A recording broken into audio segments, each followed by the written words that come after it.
Attention! How do I forget this every time? Every time I forget that happens. Because we do it so rarely. Yeah, it's true. This is not a standing army, because I'll get too tired. It's a sitting army. Yeah. I wore my my greens, my army greens. Yeah, your fatigues. Yeah, exactly. I can barely see you. Look like a floating head. yeah, exactly. Camouflage. It's been a while since we did one of these. Well, people don't even know if they're fans of popcorn kernels. Like the last one they saw was Friday the 13th. Yeah. But we recorded that how many months before it came out?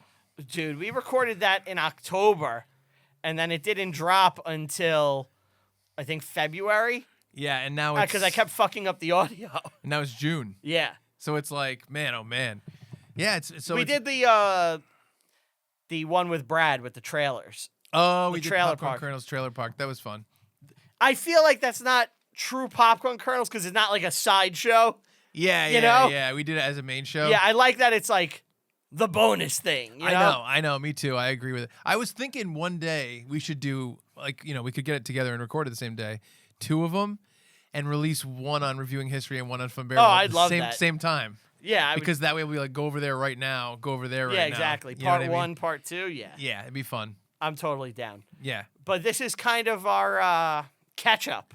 This is a catch-up. Yeah, because this summer, it's funny, it's saying this summer, even though it's like June 4th, there's been a bunch of horror movies that have been like, I mean, do you know the similarities between Backrooms and Obsession on the behind the scenes? Yes. 2 YouTube makers? There's like 5 or 6 YouTube horror movies that came out this year. It was Hokum one of them? I don't know if Hokum was. I know Shelby Oaks was. I never saw that. That was from the YouTuber Chris Stuckman, and everyone is kind of ripping him because the movie sucks, apparently. I didn't see it. I didn't see it either. I kind of feel bad for the guy because, like... Really?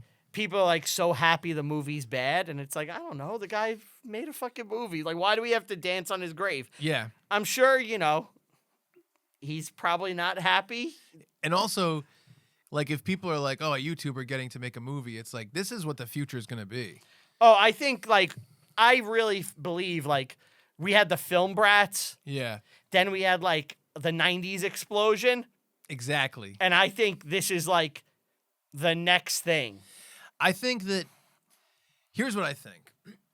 All these people that are directors, whoever it is, name any director, David Fincher, whoever, Kevin Smith, all of them were making their own little film projects on their own. The difference is now people get to do it in public.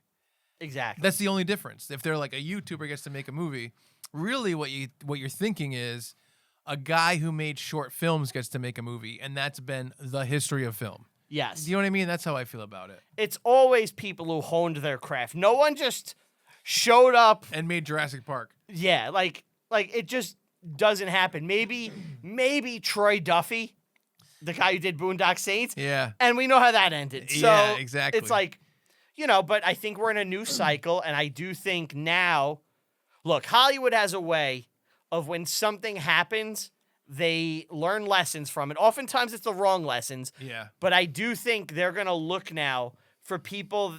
They're going to comb YouTube for guys with big followings. Yep. Because there was also that one, is it Iron Lung? I know the movie. I don't know anything about it. I don't know. I know it's from a YouTuber. Oh, really? Yeah.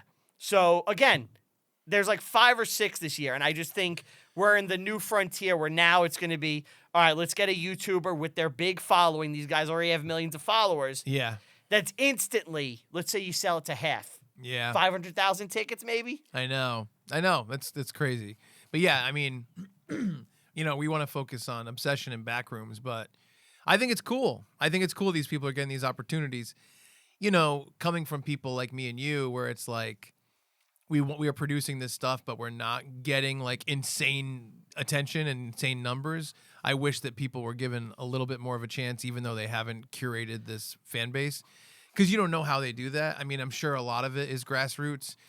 I'm sure a lot of it is like, it's funny actually. I shot this pilot, in like around Syracuse, and it was about this guy that explored abandoned mansions, and that was the pilot. That was what it was going to be, and he was like, Yeah, I wanted to be a YouTuber, so I just got into studying analytics and SEO and how to do it. And that's how I became a super successful YouTuber. Is like I dedicated all my time into learning how to do it and learning about algorithms. And I'm like, that's crazy to me. I think people think of like online content as being organically consumed, but I think that there's a real machine, and like it's just like any other art form where it's like if you have the time that you can spend to it, whether it's like someone's funding your life or whether maybe you're young enough, you don't have a lot of responsibilities. I think that those people are the ones that usually get ahead. I think there's a path, right? And like I think that you like SEO and knowing how to master it. Look, neither of us have fucking mastered it. No. I wish I did. Yeah. Like, but I think it's two-part, because I think even if you know all the SEO and you know the things to do, Yeah. the other part is the implementation of it. Yeah. And making content that people want to see. Because you can do that search and like maximize it, but if everyone is downvoting and hates your shit and they're not watching, Yeah. I don't think it's going to help you in the long run. I know, but I do think that if you're making okay content, I think you can really curate a following. You know what I mean? Oh, yeah. Whereas someone who's making really good content could still be struggling. That's the difference. Sure, for me. I definitely don't think it's the mark of quality. No, exactly. No. It's just like in any genre, or any entertainment medium, popularity does not equal quality. Well, you know how Nickelback like blew up, right? No. Look, and this isn't a shit on Nickelback. I remember that you were a big supporter and you kept buying all their merch and going to all their shows. I love Nickelback. I have the lyrics to Chad Kroeger Hero tattooed on my ass. My ass.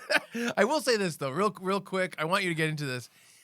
I don't love the hate on Nickelback. I don't either. That's what I was gonna say. Yeah. I actually don't think they're that bad of a band. I think they're very emblematic of a time period of mainstream rock music. Yes. That they get the hate for the shit everybody else was doing. Exactly. Like, I completely agree. Like, listen to a Nickelback song. It's not any worse than like any early 2000s mainstream rock shit. It's not worse. I'm sorry. Completely agree. They just became the poster boy. But do you know how they got big? No. So they were like a Vancouver band, and they had like some album or whatever, but no real support. They made a fake Billboard chart, or like the radio stats or whatever, and they started calling up radio stations like in like the Northwest, and they're like, why aren't you playing our stuff? And they're like, why would we play your stuff? And like, well, they're playing it on this sister station, and look how high it is in the charts there. And they photoshopped it and faked it. Really? And they did that with all the stations, pitting them against each other. Yeah. So they all started playing more Nickelback. That's amazing. And then it started to spread. I think that's so fucking cool and cunning. It makes me like them more. Yeah. And I should say, I don't really know their music. I know, like... You know the songs that you should know, because they were huge. Yeah, exactly. That's what I know. You know Photograph. You know This Is How You Remind Me. I know. This Is How You Remind Me. I'm like, all right, this is... I guess they call it butt rock, right? Yeah, or dad rock now. Yeah. Yeah, and I'm like, all right, this song's okay. Sum 41, which I truly think is a good band, especially their metal stuff when they came out with later. For the MTV New Year's Eve Bash or whatever the fuck it was called, they played it, and at midnight they played a punk rock version of This Is How You Remind Me. That's cool. And it's like, that's the version I know, and it's fucking awesome. It's like it's cool. I'll send it to you. All right, I'm not gonna sing it on the podcast. I was about to be like, I'm gonna get into it. Yeah, Rupert's holding a lighter. I'll send it to you though. It's really cool that they did that. They're both Canadian bands. Exactly. I guess is why. It's funny because like Rupert is he knows very well that we're working on this kind of sort of secret film project. We haven't let any details out about it. It's the movie that it's the Nickelback biopic. It's the Brad is a Chad Kroeger wig. Brad Kroeger. Oh, I love that. I love it too. So, but like we raised a significant amount of money over a certain amount of time to do this short film project. It's a TV pilot, and cat's out. I guess the cat is out of the bag. But I have a plan to do like a grassroots kooky outside the box thing like that. I don't know if I told you about it. No. I'll tell you about about it. I'll tell you about it off mic. And like it's going to take a lot. This is kind of like my for me and Brad, this is like my Hail Mary in Yeah. terms of moving forward. And so, like, it's going to take some money, but I'm going to put it up to do this thing. You should. Yeah, I think it's going to be cool. I'll tell you about it All right right. after we record. Yeah. And people will eventually know about the whole thing. We're going to I'm sure you'll talk all about it. And so much. So we're going to talk about it and, You're gonna and get- show so much. We're People going to are talk hate about it. it so much you're going to get sick of us talking about it. Yeah, exactly. Oh man, I nothing. Never mind. Yeah. I was just gonna say the whole thing about bands dropping off that thing, and then Trump said like he's never heard of Oh. them anyway. Yeah. I was like, that is so funny. Anyway, I loved it. I loved it. It's hard not to go into that. Do you ever feel like it's hard not to do that voice? Like it just pops up. I love a Trump impersonation. I think it's like the best. I can't get away from And it. there I was. I was surrounded by all these bands. I didn't know none of them. I had just invited them to the party, but I don't know them. Look, I say they're a good band. The growl is like a new thing in the Trump thing. I don't know about it, like that. I think he's older, you know? Yeah. He's less refined. Yeah, I'm not so good at that, but I think you just talk and it turns into like na na na. Yeah. It's like very sing-songy, his voice. Yes, I listen to speeches from him to lull me to sleep at night. It makes me feel warm and cuddly. But yeah, so I love the idea of the grassroots. Speaking of grassroots, Well, before that, quick catch-up. yeah, Just some of the movies that I've seen this year that you saw as well. Mario. I really respect what they're doing. You just have to go in knowing it's for people who are like 6 to 8 years old. It's tough because, and I'm not going to go further into Yeah, this. yeah, really. we don't have to go hard. I think that movies like Spider-Verse and Turtles were made for different audiences. I think they're trying to do different things. I think so too. And I think that Spider-Verse and Ninja Turtles, I think Spider-Verse is doing it more, but Turtles is also doing it. Where it's like, we want to make a movie that kids can come see and it's accessible, but we want to make a movie that adults can really enjoy as well. And I was hoping to get that from the Mario franchise, but instead they're like, it's just for kids, which is fine. I think it's totally fun. Like Me my too. my kid likes the movies. Like I've played the original, not the original, but I played the first animated movie like at least 20 times in my house this year. Yeah. Like she knows Mario as a movie character. She doesn't know about video games. It's like that's what Mario is to her, which I think is kind of funny. How does she feel about the Bob Hoskins Mario? Loves it. That's the we've watched the animated one 20 times. Bob Hoskins 50. She rolls around in mud and says, "I love it" because it's dirty and clean at the same time. Mario. Oh, I love it. Dude. How old were you when you saw that? Were you old enough to see it in theaters? I don't know if I've ever said this to you before because it's a really weird aspect of myself as a child. I don't know how much I've ever talked about it.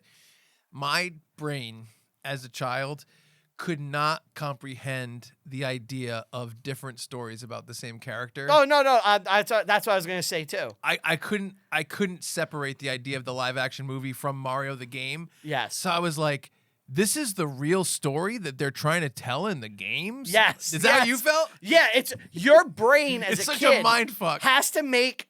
How does this fit the canon I know? Yeah. It's like, okay, well, this is obviously the first game. Yeah. Yeah. And it's like King Koopa, Dennis Hopper, must turn into Bowser, and that's why he has Peach. And like, you're making all this shit make sense in your mind, and it fucking doesn't. Exactly. I'm like, that's Yoshi? Like that's how I felt Yeah, when I was as a kid, it's the first time you're watching this, and you're like, how do I put this together? You know? Exactly. Yeah. And it's one of the things that's really funny that followed me as an adult was the idea that I was confused and I constantly couldn't remember correctly how the mutagen works in the Ninja Turtles universe. Because in one of the things, I think it's the cartoon, it's the last animal you came in contact with, it turns you into like a half that. And in the movies, it just turns you into a thing. Like, you're talking about for non-turtle people, yeah. I'm talking about, for humans. Yeah. And like how it happened. So like that's what happened in the cartoon, I think. I knew I should have been petting that boar. Yeah, that's exactly Yeah. right. And I was always like second guessing myself, even as an adult, because the canon is different in the two things. And as a kid, I couldn't separate it. I was like, I don't understand this. I truly didn't get the idea of like, well, they just took the idea and made a different thing. I couldn't get that through my head. No, I agree. Shit like that would break my brain as a kid because I think as a kid you're trying to make sense of the world, and you want everything to make sense, and then you're presented with this thing that you care about Yeah. that doesn't make sense. You're like, okay, how does this work? Dude, I always kind of had this feeling, and I've never really like pieced it out or thought that much about it, that for a certain amount of time in your life, you're learning and you're accepting things in and Yeah. taking them in as like, I don't know, I'm learning. And then at some point it changes to be like, I know things. Now I'm going to judge whether or not things are true, whether or not things are good or bad, Yeah. whatever it is. And I would love to think more about that and kind of figure it out, but I really have put that together in my head over the past like several years that I'm like, oh, this is why I was so misled. Like for a long time, I probably thought the Mario Brothers movie was good just because I thought Mario was good, and I guess this is the real story. Yeah, well, it's You like know? it happens all the time. You watch shit you liked when you were younger, Yeah. and your brain develops more. You're smart, and you're like, I liked this. I'm retarded. Yeah. It's like, exactly. but given enough time, you can come back around, and you're like, no, that actually was good. Yeah, well, it's weird because you get a different appreciation. Like for the Super Mario Brothers movie, it's bad, but man, it's fun. Yeah. You know what I mean? It's a fun thing to watch. Like we watched the first Mario movie when it came out, the new one. Yeah. And then I'm like, let's watch the live action one. And we watched it, and I'm like, this is fun. It's fun to watch. I can recognize it's terrible. I know all the behind the scenes stories about how Bob Hoskins was drunk the entire time. He didn't know what he was signing up for. Do you know all the behind the scenes stuff? Not all, but Oh, you should yeah, look I've it heard up. some. It's great. You should look it up. It's really, I know really it was funny. like a big shit show. I'll say this though. The actual like sets and the production is Awesome. like fucking insane. Awesome. Like they would never make that today. Like it would be like a weird CG thing. Like I think it's the same set as Batman 89. I think it's all they the same reuse stuff. stuff. I wouldn't think be so. surprised. And then what's really funny is I thought about this parallel. I know you haven't watched Last of Us, the No. TV show. It's about like spores bringing people back to Okay. life, and the whole thing is like mushrooms with tentacles like underground connecting everything, and there's spores everywhere that are attached to every building. And I'm like, this is exactly like the Super Mario Brothers movie, like just like it. They copied their homework. Yeah, there's a cool part in one of the seasons where there's like a spore They tentacle. ride a Goomba down a sled. yeah, and someone steps on the spore tentacle somewhere like outside of like a fortress area, and then you see it kind of follow all the way to this like horde of like zombies that are like basically hibernating for the winter, and they start getting up and stuff like Moving. that. And it's like it's just like what the movie is, the Mario Brothers movie. So funny. I noticed that, and I'm sure 1,000 people have made the comparison by probably. now, but I thought it was bizarre. That is funny. I hope you're the first, and people are like, oh my god. Yeah, I hope so too. But yeah, the new one, totally fine, fun. Exactly. It's a kids movie. It's like I'm enjoying just like, okay, I like the Mario stuff. Oh, there's Star Fox, and like I think that who's doing that voice? Oh yeah, okay. Yeah, I think that in terms of music, visuals, and references, it's like A+, A+, A+. Yeah. You know what I mean? I'm not like I know people were like people are so shitty about this one. Yeah. From both directions. People were like, it's woke, and then other people were like, it's progressive, and it's like it's a dumb fucking Mario movie. Why are my we even having God. this talk? I know. I feel like I mean, not to get like actually, but like the first movie had more of a plot.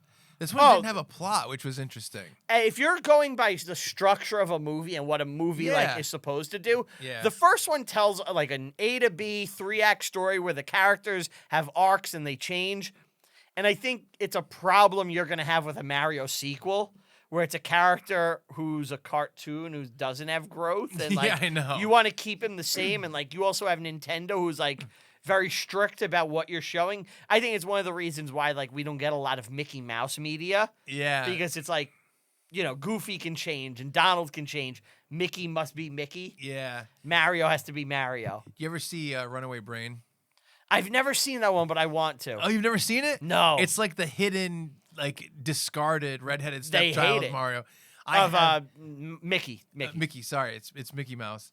On my desk, I have like they used to make these things called Medicom, like UDF. Have you ever heard UDF figures? No. They're called ultra detailed figures, and they're from like Japan. Okay. And they're like, it'll be just like, the old PVC figures you can get in Disney World.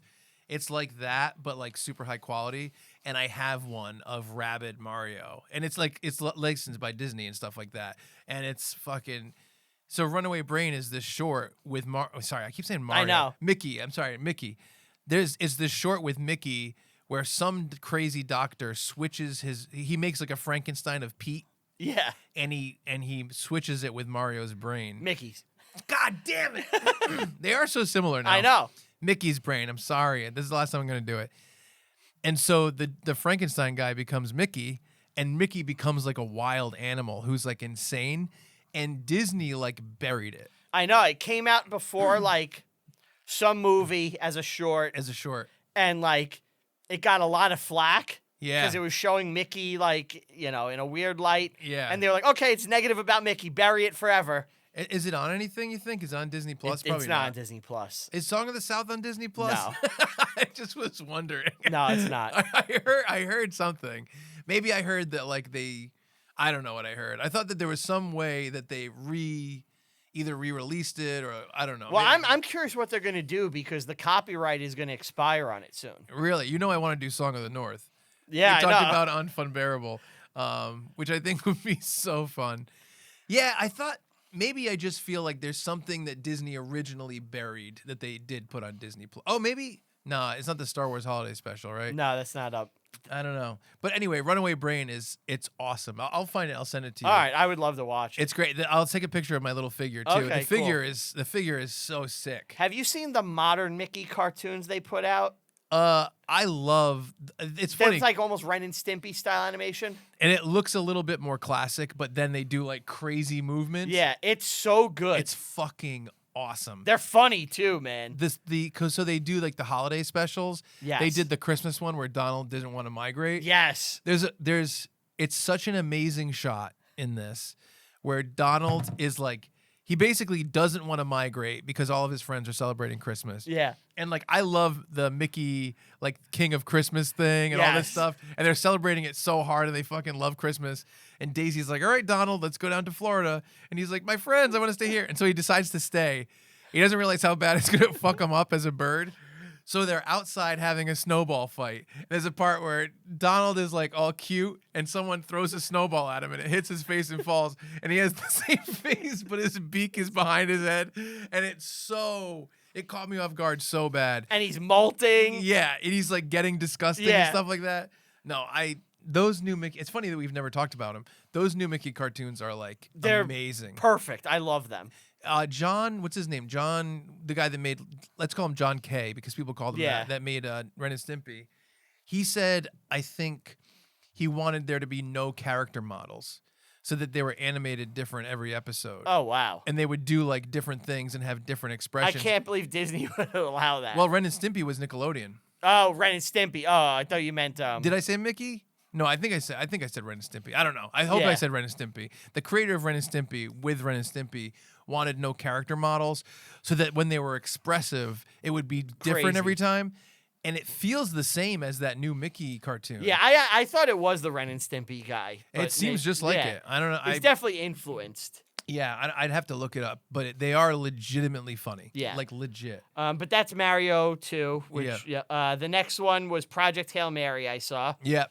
We saw that together. Yep, I liked it a lot. My second time seeing it. I fucking loved it. Yeah, it's very good. I'm sure people have already seen it. It's done box off. But we loved it. Yeah, I thought it was... Check it out. It's heartfelt. It made me tear up like 7 or 8 times, legitimately. The part where, and it's not a spoiler, where Ryan Gosling is talking to Rocky, the little rock monster. And he's like, they're finding out about each other's like significant others, essentially. And he says like, oh, Rocky, like, like you have a girlfriend. And he calls her from Rocky, the movie. Adrian.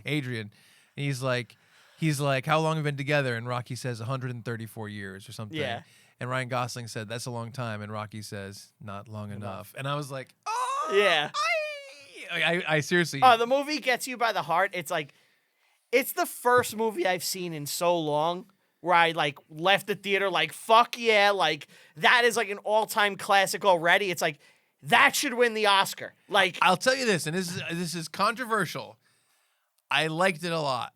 I didn't like it nearly as much as you. Okay. I thought it was really good. I thought it was really good, and it felt cool to see something that was so polished tell such a small story. Do you think it was hype for you because it had been hyped?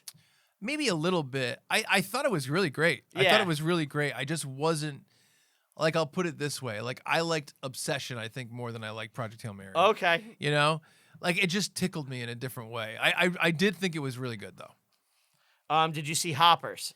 No, I didn't see Hoppers. Is it good? Hoppers was, I think, Pixar's funniest movie. Really? Like, they're going for the laughs. It's bizarre. It's weird. It's like gonna be the odd stepchild of Pixar movies, I think. And it's not Easter based, is it? No. Okay. The concept is basically this environmentalist puts her brain into a beaver and inhabits the body like Avatar. Okay. And learns about the animal kingdom. Okay, that's cool. And there's some really funny, wacky shit in there. It's so funny because, like, I'm big on family movies like that, but my girlfriend is not super big on them. She has this really weird view on things. It's not really weird, but she basically has this viewpoint, and she does the same thing with food, movies, TV, whatever, where she's like, I have a limited amount of time to consume movies or TV, and she's obsessive about eating well. She only eats like fun stuff on the weekends, and she's like, so like, do I like Indian food? Sure. I never want to get it because I want to have the food that I love. And that's how she feels about movies too. So if I was like, we should watch Soul. The Pixar movie Soul is fucking amazing. I'm sure you've seen it. I didn't like Soul, really. Really? Yeah, no. It was sad to me, but regardless, like a good one, right? Yeah. Toy Story 3, whatever, Yeah, and she'd be like, I'm sure it's good. I'm sure I'd like it, but there's a million things I'd rather see. And so it's hard to get her to watch old movies, family movies, like that kind of stuff. So because of that, it's like I haven't seen, like I wouldn't be able to see Hoppers in theaters unless I went alone. And Yeah. It feels a little weird. I mean, I know it's not that weird to go alone. I still have that thing. With a kids movie, it's a little weirder. Yeah. I was when the new Muppets came out in 2014. I was like, I got to see the Muppets. I was the only single guy in the theater surrounded by families, and everyone was giving me dirty looks. It's like I'm just a Muppet enthusiast, guys. I'm not a pedophile. Yeah, the only thing my hand's going up is felt. Did you see Ready or Not 2? Ready or Not 2? No, yeah. Yeah. I saw Ready or Not the week that Ready or Not 2 came out, and then I saw Ready or Not 2. Okay, so I saw them both in theaters. I thought that they were awesome. The first one is a lot of fun. I mean, Second one is really good too. are we into spoilers or no? I mean, Ready or Not for the first one. If we're talking about it here, guys, there may be spoilers. Yeah, I think, and we're giving you a spoiler warning. Ready or Not 1, which came out several years ago. The idea that they play it like the family is just like insane, and then at the end the family was right. So basically, the whole movie, the family is like Satanists, and they're chasing down this girl who's like a rational, regular girl who's beautiful. And at the end, and it's played like these fucking crazy Satanists. They think they need to kill me. At the end, they keep saying like, "We'll die if we don't kill her. We'll die if we don't kill her." And at the end, like, we don't kill her by dawn. It becomes dawn, and they all start exploding and like huge things of blood. And they were right. And then Satan shows up and like tips his hat to the girl. I thought that was awesome. Did you feel the same way? What'd you think? I thought it was really fun, that movie, like when I saw it in theaters. Yeah, I like I said, I saw it that week, and I really thought it was awesome. I don't think it needed a sequel. I don't think it needed a sequel either, but I liked the sequel, and I thought it was totally fine, good sequel. I think that starting right when the other movie ends is really cool. I always appreciate that because it's so easy storytelling-wise to go, well, now this character owns a comic book shop and she lives in Portland, Maine. You know what I mean? It's like you could do whatever you want. It doesn't even have to be a sequel. It's a fresh slate. You know what I mean? I like the idea of just continuing the story and getting that burden and continuing to work with it. That girl, the sister, Brad did a panel with her, and it's on our Fun Bearable YouTube. It's up there now, right? Yeah, I forgot what was it? Supernatural, I think. She's in Supernatural, Catherine Newton? Oh, was it Supernatural? What did he do? I thought it was Supernatural. He did Maybe. We did a few panels. There's not a million panels on the Fun Bearable YouTube. Isn't that Ant-Man's daughter? Yeah, it's Ant-Man's daughter. Yeah, it's Cassie Lang, right? Yeah, Brad said she didn't even like nearly pay attention to him whatsoever, which is hilarious. But yeah, I thought She made me feel like an ant, man. No, that's a joke. Yeah. No, so I thought it was good. I thought both were good. Yeah, totally fine, good, like, not horror movies. Like, Yeah. I don't know, action thriller, horror, like, elements, you know? It's weird. Yeah, it's almost like a dark comedy, would some people say. Yeah. I mean, there are some really funny parts. I can't remember exactly what it was, but she was having a fight with someone in that big ballroom, and something really funny happened. I can't remember exactly what it was, but it was very funny, and they're fun.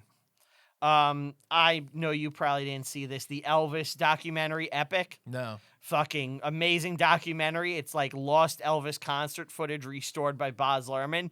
Fucking amazing. You're getting a new appreciation for Elvis. Yeah, I love Baz Luhrmann. Nirvana, the band, the show, the movie. I don't buy physical media anymore. Yeah. It just had the Blu-ray delivered to my house today. I just got the email. Oh, it's out now? It's out, and like I want to see all the special features because I loved it so much. Nirvana, the band, the show is a comedy that I've been banging the drum about for I don't know how many years now. I remember when me and You showed it to me on one of our early hangs. Yeah, when we first became friends, I was like, come to my house and watch this show. Yeah. It was, the Dahmer scene? Like the meme? Yeah, exactly that. Yeah, no, I've loved that show for I don't know how many years because it went off the air in 2019. I don't know. Could it be that long ago? I don't know. But it's a Canadian comedy. It was on Vice Canada. Love the show. Spike Jonze was a producer on it, which I didn't know until a little bit later. The whole time? Yeah, on the show. Oh, okay. Wow, I didn't know that. No, I know. I think he must have been high up at Vice. But eventually it was like one of the guys, Matt Johnson, who is a star and a writer and a director of the show. He made the movie Blackberry, which I thought was great. And because that movie was so successful, I think the CAA signed him, which is I don't even understand how that works. CAA is a big yeah talent agency in Hollywood. They're one of the big ones. I didn't know that they signed directors. I mean, everybody needs an agent, right, and representation. So yeah, you're probably right.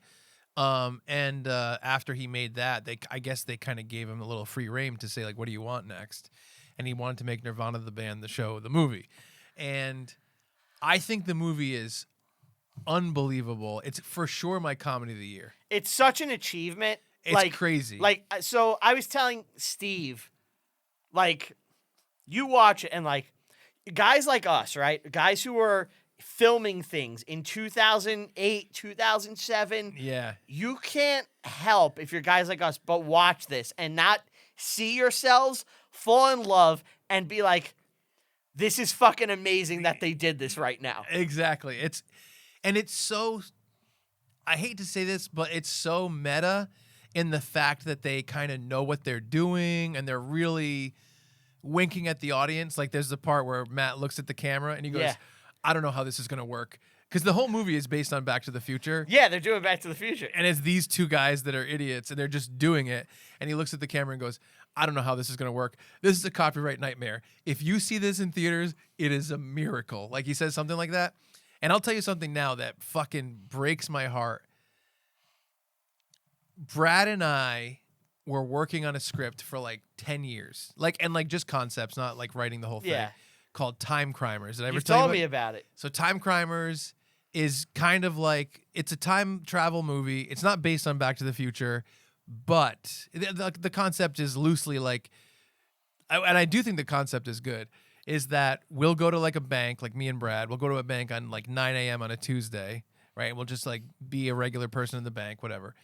And then on 9 a.m. Wednesday, we go back in time to 9 a.m. Tuesday and we rob the bank under masks. And so our original selves are there. We rough them up and stuff like that. We rough up ourselves. But because of that, we never become suspects in the bank robberies because we're there as customers. Right. And so we're trying to raise money. And we didn't come up with a reason, but it had to be an altruistic reason, we're helping someone get an operation or whatever. And the movie is about that. But in the movie, Brad invents time travel, and I demand that we make the DeLorean, and that's how we get back and forth in time. Even though you don't need the DeLorean. You don't need it. You want it. We want it. So it's basically you have to get into a capsule, and we build the capsule, and then we build the DeLorean around it so that we love it. And like we reference Back to the Future a lot. We make the Time Crimers theme, which is Time Crimers, and we're criming through time. Like, it's so stupid. And even the name Time Crimers is stupid. It's supposed to be stupid. And we even wrote a part where someone comes with us, like it was a girl, it was a love interest, and she's in the back. And we're looking back at her, and we're like, yeah, so here's what's happening, and blah, blah, we're doing this. And the camera is in the back looking at us, and we go, and I wrote this line down where I go, if you've seen Back to the Future, you get it. And if you haven't, probably watch that, and you'll be caught up. And it's supposed to be in the trailer. And it's so similar to what they fucking do in this movie. I'm like, this idea is out the window because of they did this. But I was so proud of Time Crimers. Maybe I could adjust it. I don't know. You can do it still. Maybe. I maybe have to. How many people are seeing this movie? You know, that's the thing. I think it's killing though. I think it's killing. I think it definitely did strong word of mouth. When I saw it, there was like 6 people in the theater, and for a modern theater in 2026, that's like a packed house. Well, it's like, have you seen a million clips and reels of them online? I've seen so much. So it's not in my algorithm like it is for you, dude.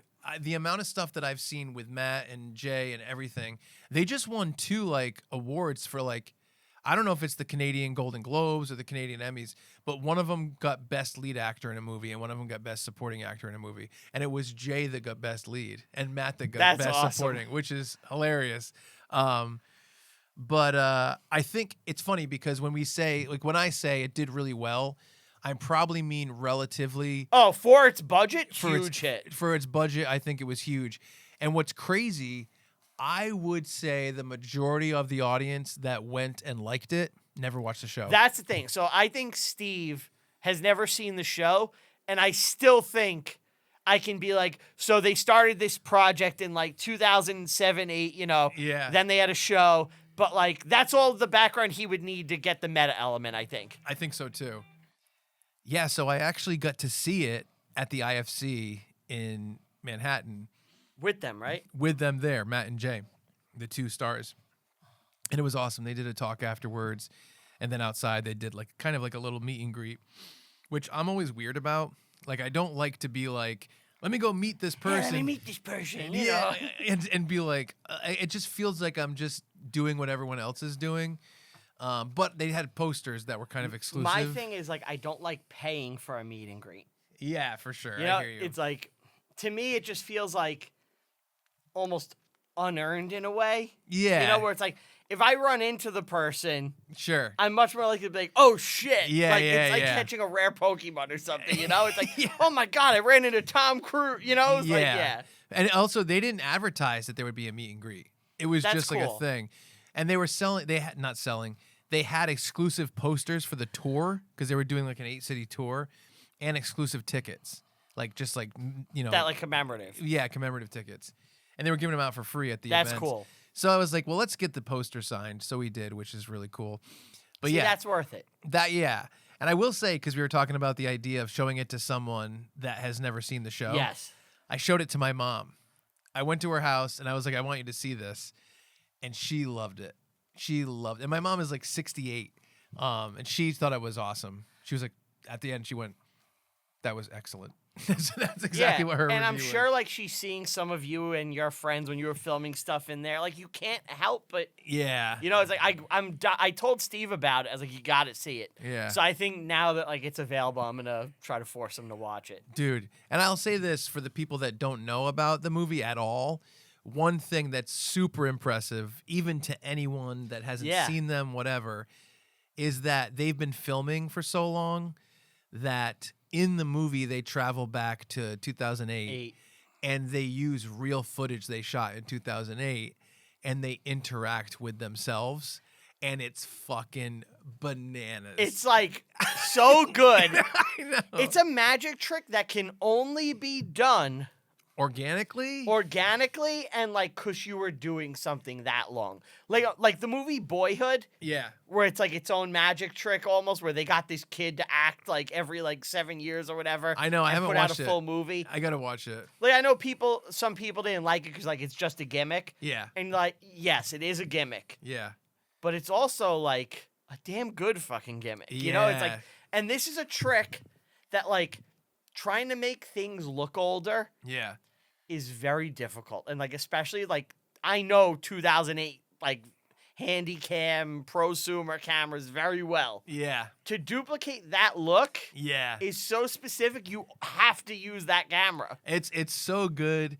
And like there's a part where Matt, one of the characters, is in our old apartment, and Jay, the other main character, like old Jay from 2008, is talking to Matt, and he says like, "Man, I'm nervous about getting old," and he doesn't realize he's talking to Matt in 2025, and Matt's like, like if you have a best friend, like you don't even like all that kind of that whole little speech about like him and them together.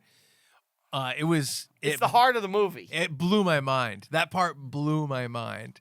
Did you see when you saw it in theaters? Did they have the post credits? Because they didn't have it for a lot of it. Post credits. It was really small. If there was, I don't remember. It's crazy. I definitely sat through it. It's crazy. I guess I'll tell you afterwards because I don't want to spoil it. Okay. But it's not even like.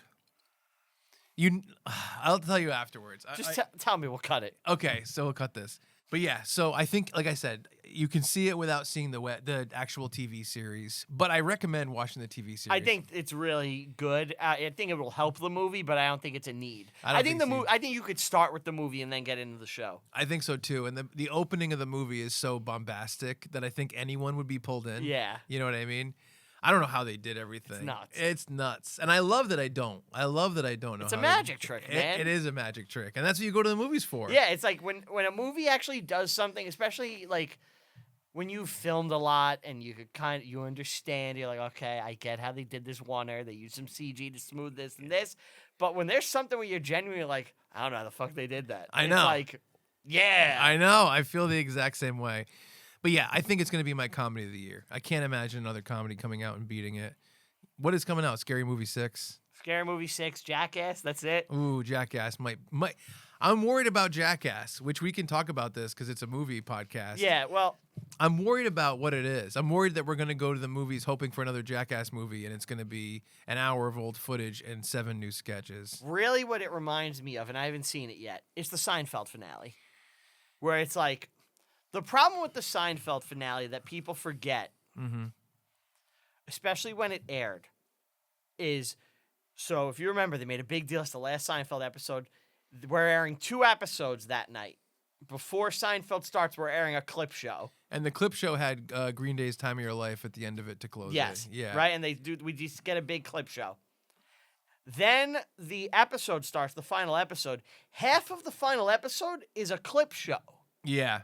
And it's like, that's not good. It's like, I just saw all these clips, especially if you watch it like back to back. I just watched all these clips an hour ago. Yeah. So it's like, to me, this Jackass thing is going to be like the Seinfeld finale to Jackass movies, where it's like, it's old shit you've seen before with some new shit. I know. I really hope it seems like a cash grab. I don't know what the motivation is for this. Because they did Jackass 4. I'm sure it did well. Oh, it did, yeah. Like, Jackass movies are so inexpensive that they come out and make 10 times their budget. And then Knoxville's on, like, the prank show. Knoxville's doing Fear Factor. And, like, everyone's active. Like, Steve-O's very active. Like, all this stuff. And they have new cast members who, like, I'm not in love with. But I think a lot of people aren't. But still, you could keep doing it. It's just weird to me. But I don't know. Whatever spurred them to do it, they're ending it. And I don't understand the reason that you would include old footage. I'll say one thing makes sense. Knoxville has been training, I don't know if you know about this, to fight Butterbean again in the movie. Are you serious? So showing the original, like a shortened original thing. That makes sense. Makes perfect sense. But like it doesn't sound like that's what the movie is. It sounds like they're going to show a lot of the original stuff. If they do show truncated versions, I don't know why I use the word truncated. Yeah. Versions of the original sketches and then do them again and do them in bigger or something. I think that's fine. That's fine. But are they just going to show stuff? I have no idea. I think it's going to be a lot of like polished HD versions using AI of like older footage. Because like the shit from 2002 looks like shit from 2002. But here's what I'll say that maybe most people aren't aware of. Paramount owns Jackass. Yes. Paramount had the whole Jackass series on Paramount Plus.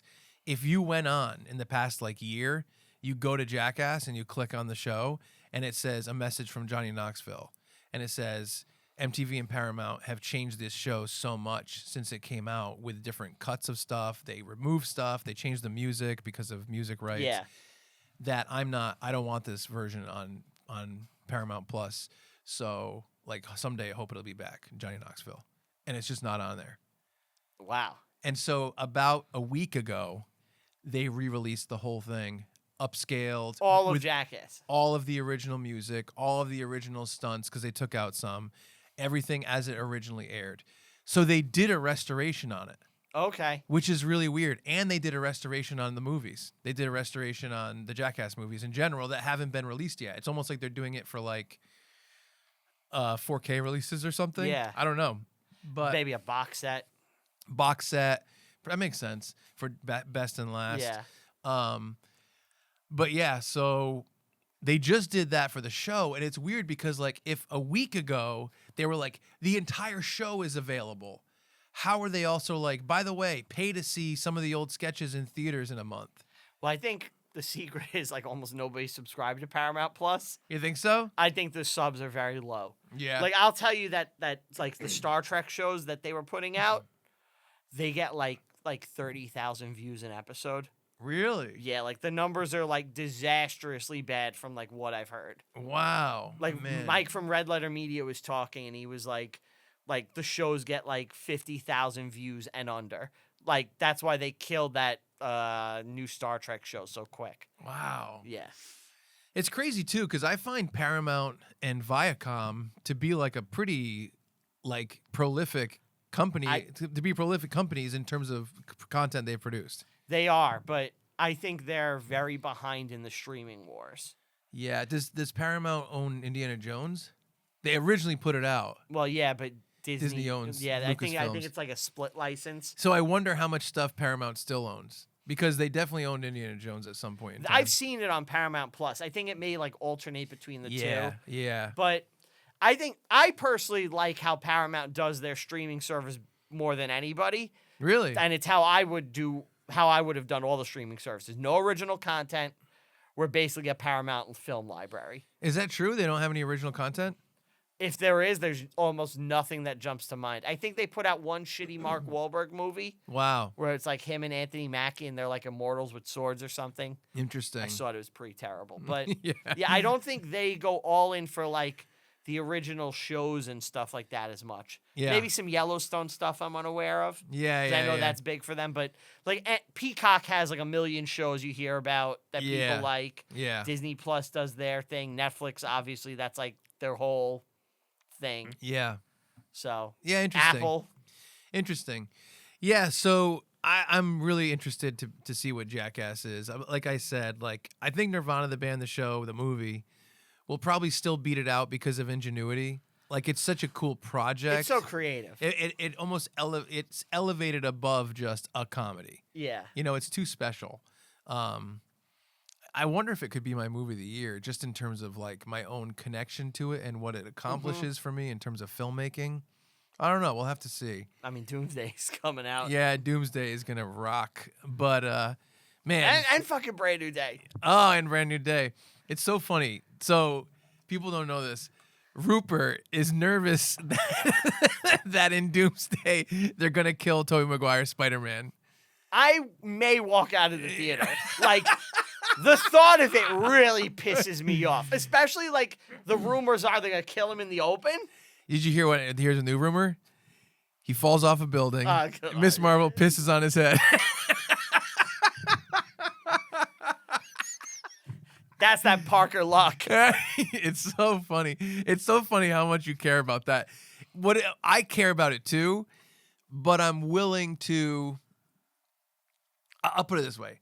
Not that this is a Doomsday podcast. I would love to do one about theories. I think before Brand New Day, we could do. Yeah. Or post Brand New Day. Maybe right after. Maybe we watch Brand New Day, then we do like a Brand New Day recap. Yes. And a Doomsday preview thing. That'd be perfect. But I think They are there. So it's Doomsday, and then the sequel to Avengers Doomsday is going to be Avengers Secret Wars. And everyone thinks that Secret Wars is going to bring everything together from all the Yes. different Marvel properties. If the original Tobey Maguire Spider-Man is the second most popular after the MCU, why would you get rid of it in Doomsday? It's pro wrestling stuff. You got to get, if you want to get Doom, if you want people to hate Doom. But Doom's not, the rumors that Doom doesn't do it. The rumors But are if that he's Doom, the one orchestrating it and setting it up. I think that he's not, though. What's happening, the rumors are what's happening is that the X-Men find out about the incursions and they have to kill other universes. So they kill they kill Spider-Man as the totem or whatever the hell they call it. This is the rumors. And then Like, I'm not good. Like, I want all the X-Men to die then. Like, you know what I mean? It's like, if they do have Hugh Jackman kill Tobey Maguire Spider-Man, like, that's pretty weird.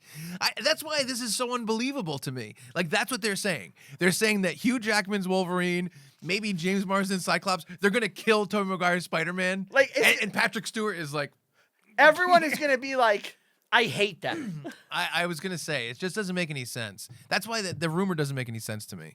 Like, I think it's a really, like, to me, yeah. look, there's a generation of people that grew up with Christopher Reeve as their Superman. Sure. And, like, I love Christopher Reeve Superman. Like, I watched those on VHS as a kid. Like, I ran around in a Superman undie.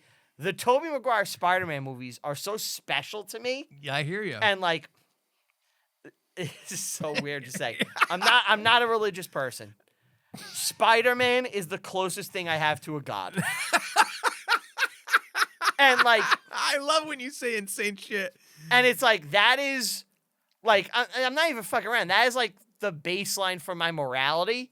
Sure. And, like, everything in... That's what Marvel is. Yeah, but it's like, Spider-Man specifically, and it means so much to me. And those Tobey movies, like, I love them. Yeah, I hear And you. it's like, if you came to me and you're like, hey, Toby's going to come back and then we're going to kill him, yeah. I'd rather him not come back. Like I want a fourth Toby, but I Yeah. only want it if it's going to be good. Yeah. If it's gonna be positive experience for him. Yeah, like, I don't want to see I don't mind him being downtrodden and beaten up and, like, that's Peter Parker. That's all good. Yeah. I just don't want them to punk him. Yeah. You know what I mean? It's like, it means too much to me. If and we'll do a preview. My call would be killing everyone in Secret Wars and starting over. That's my call. And it's if Wolverine or whoever the fuck is gonna kill Tobey Maguire, like, let's say it's not a villain, maybe it could be a villain. If you want my honest opinion, I think at the beginning of Secret Wars, Doomsday is gonna kill Thanos. That's what I think. I think there's gonna At the be. beginning of Secret Wars? I think they're gonna do the comic panel where Doom is walking by Thanos and reaches into his body and breaks his spine. Yeah. I think they're gonna do that. I don't think they're gonna do it in Doomsday. All the rumors are that he's a good guy the whole time, basically, or I should say he's tricking everyone into thinking he's a good guy. But the audience, we're supposed to know, right? Like, yeah, we know that he's. I mean, they'll probably have stuff first that Yeah. informs the audience he's a bad guy, but that he's not. The Avengers aren't going to think he's a bad guy. This is rumors, and then I love the rumor of You heard about the tests, right? no. You haven't heard about the tests? So the audience testing for it is supposedly through the roof, Yeah, and it's like blowing the doors off people, and they're saying like it's like the best Marvel thing they've ever done. That's like what the audience rumors are. I have zero worries that this movie will be bad. I have zero worries. It's just they've never struck out with this team. They've never struck out.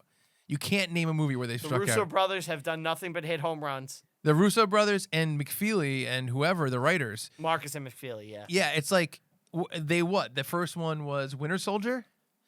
They did Winter Soldier, Civil War, Infinity War, War, Endgame. Endgame. Is that it or is there more? I think that's it. Because they didn't do any of the Iron Man movies. They didn't do No. Guardians. Yeah. So to me, and they said they walked away completely, and that the idea that McFeely had was too good for them to all ignore, including Downey. And Downey said no at first, and then he was like, no. And I'm they're in. re-releasing fucking Endgame in September. With new stuff. I can't wait to go see that. Dude, Spider-Man in July, Endgame in September, Doomsday in December. Oh my God. We got stuff to live for. Seriously, I do think if you were going to commit suicide right now and you're an MCU fan, I would wait. Depends. Is Toby gonna live or die? Because that really will affect how I'm viewing this. Because I don't know if I want to live in a world where Tobey Maguire Spider-Man dies. I'll ask you a question. Yeah. If the movie opens with Jackman and Tobey Maguire and they have a 20-minute long, super emotional fight scene where they're kind of like, I don't want to kill you and you don't want to kill me, but one of our universes is going to collapse. And they have like a crazy fight scene where they're both good guys and they're like hesitant and stuff like that. And Wolverine is about to win and he's like emotional about this and he kills Toby. Are you going to feel the same way? Yeah. I think it's like a no-go for me. I think the only death I could accept for Toby Spider-Man is a heroic self-sacrifice. Okay. Like I could see maybe it's gonna happen. He's about to win, and in the fray, there's like a kid that's in the X-Men universe. Like a thing is gonna fall on him. Yeah. And Toby's like, I can't let this kid die. So he goes and like holds up a heavy thing to save a kid. Okay. And in that moment, that's when Hugh Jackman gets him. Yeah. I could kind of live with that. Or Toby, like, I could live with a heroic self-sacrifice. What if Wolverine and Spider-Man were fighting like that, and Spider-Man won, Toby won, and he has to kill Wolverine and he doesn't want to, and then he sees something happening and he has to sacrifice himself for it, and then Wolverine wins. That I could live with. Yeah. Because I don't want to watch him get his ass beat and then killed. Well, it's what's more to me is the idea of them taking hero characters to kill Tobey Maguire's Spider-Man at the beginning of this movie is bananas. Yeah. How could that possibly happen? How could you possibly be on there? If you watch Wolverine, the rumors are Wolverine and Deadpool go kill Tobey Maguire. It's like, what? And Patrick Stewart is like, thumbs up. And I have to listen to Deadpool cracking jokes about it too. Like, ugh. Why don't we rape him too, Wolvie? There's no way. It just doesn't make any sense. My favorite theory I've heard, and this is more for Secret Wars, is the Ark, where the world does get destroyed and they have the Ark of all the superheroes. I do think that's fucking amazing. But anyway, this isn't a doomsday. We'll I know save we're too into it. All right, after Nirvana banned the show, what else? Now we're into why we really are here. Do you want to start with Backrooms and then go to Obsession? Okay. Because that way we can get this off the table and Obsession we can get into. So there's a movie called Backrooms. Yes. And we were talking at the beginning about how there's these YouTuber people that have made these different types of short films or whatever, and they got picked up by production studios to make their movies. Production companies, I guess I should say, to make movies, they're horror movies that are low budget and see if they can get people in the theaters. One of those people, I forget his name, but he made Backrooms. He's 20 years old. Yeah. It's like Tyler Parsons, Tyler Durden, Tyler Perkin, something like that. And the quick story that I've learned is that Kane Parsons. It's Kane! Baka! So I guess this is I don't know if you know the exact story. On 4chan, some random person posted a picture of this like weird picture of this like office building that was like, it didn't really make sense. The architecture had like yellow vibes, but there was like these jutting out things and a fake hallway, whatever. It looked weird. Random person, not him. That guy took the concept of this backroom thing and he made 30 short films on YouTube. Using Blender, I guess. So did you see any of them? I saw some clips that were shared while people were talking about it, but I've never watched it. Doesn't it look like it's completely 100% real? What I saw looked like CG to me, but really, yeah. So you may have seen better ones. Maybe I saw early ones. I saw, and it was weird because it was filmed like it was on a VHS camera. So maybe that's why it looks so good. Yeah. Do you know what I mean? I never watched any of them besides these clips, and apparently they did so well that. What is it, A24? Is that who did it? I don't even know. A24 put this out, yeah. A24 talked to him, and they said, let's make a Backrooms movie. And they made this movie. It's super trippy, and A liminal horror is what they call it. yeah, and we're going to spoil, right? Yeah, guys, we're spoiling shit, Spoiling so. Backrooms. I went into it not knowing anything about it. Me too. I find the trailer to be misleading. I knew the background, Yeah. but I didn't know anything about the movie itself. I honestly, the day before I went to go see it, there was an article that said, do you have to see the old stuff to know what to watch the Backrooms? And I was like, I don't know what they're referring to, and I'm not going to look into this article. And I think the trailer is misleading because it looks like it's all not hidden camera, found footage Yes. from the trailer, which is like what, 10% of the movie in the beginning, and that's it? The beginning, and then there's like there's a part in like the middle. Maybe, yeah. It's such a small percentage though. Yeah, it's not a found footage movie. But essentially, the quick story is this guy wanted to be an architect. Apparently, his wife left him. He's an alcoholic. He's an alcoholic. He goes to a therapist, and they talk about the wife. He owns a furniture store.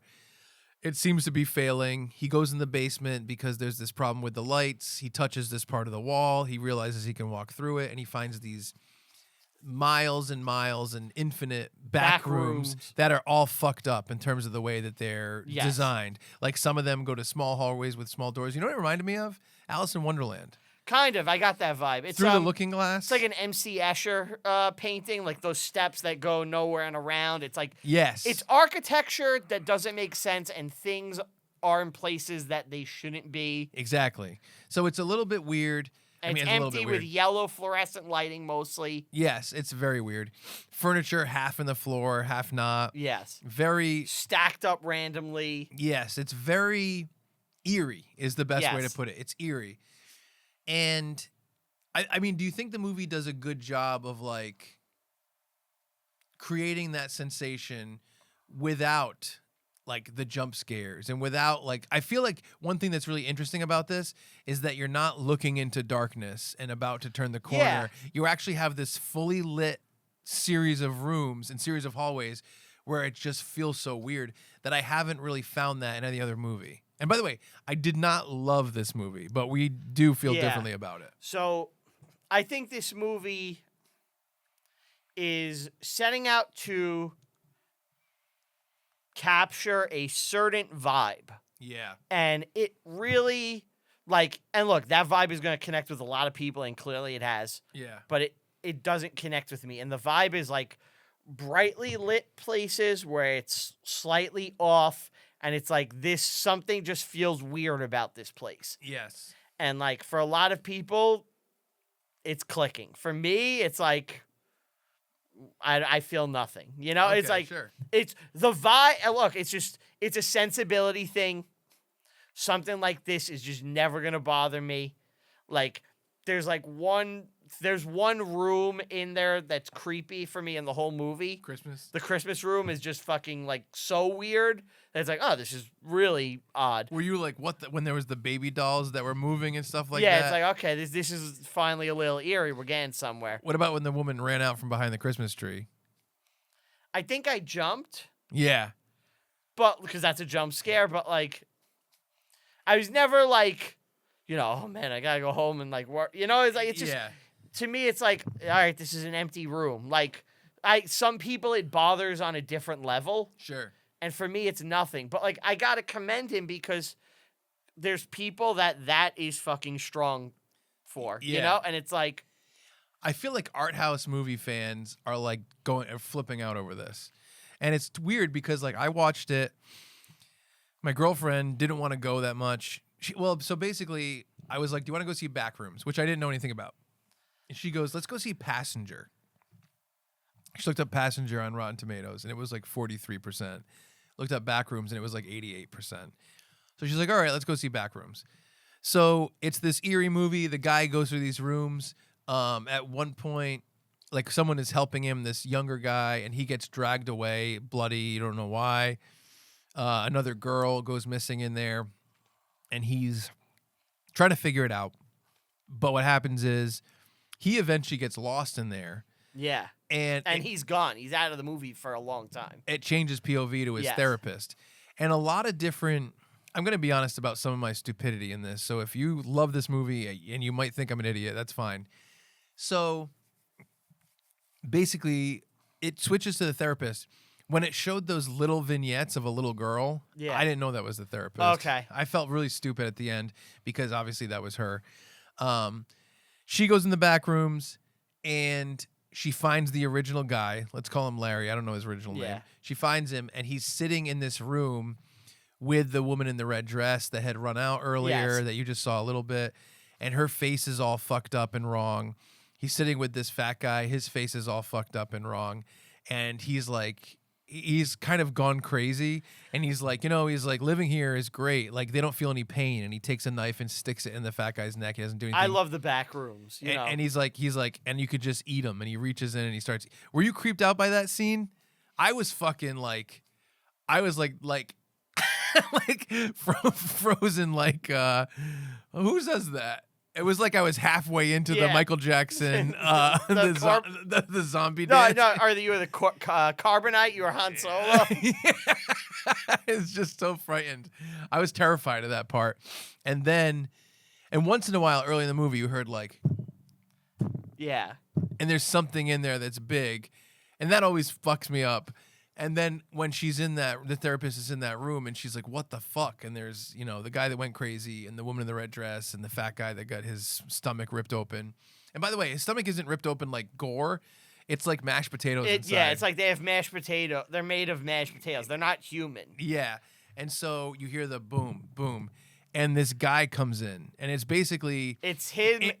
Yeah. He plays a pirate furniture salesman. He runs a store called the Ottoman Empire. And they purposely make a campy commercial with him as a pirate guy. With him as a pirate. It's like a silly part in the beginning of the movie. And the pirate version of him shows up, and it's almost like when you would play GoldenEye 64, and you'd play Big Head mode. Yeah. It's like that. It's like a big head pirate version of him that walks in, and he's like, giant. And he's like 10 feet tall. Yeah.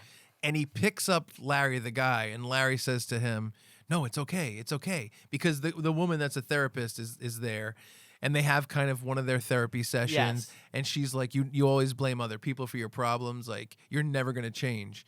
And then when the big pirate guy comes in, he talks to Larry, and Larry is like, I guess his friend now, is like, no, it's okay. She said we don't have to change. It's okay. And the pirate picks up the guy and just like bites him. He just like eats him. That part... I'm telling you, man, if you looked at me in the theater, I was upside down in my seat. I was putting my fingers in my ass to get some fucking relief. My tongue was on the ground. My eyes were bulging out like the wolf in the Looney Tunes cartoons. I was flipping out. Yeah, I was like, this is so dumb. I had tears in my eyes. I was so terrified of this thing. And then...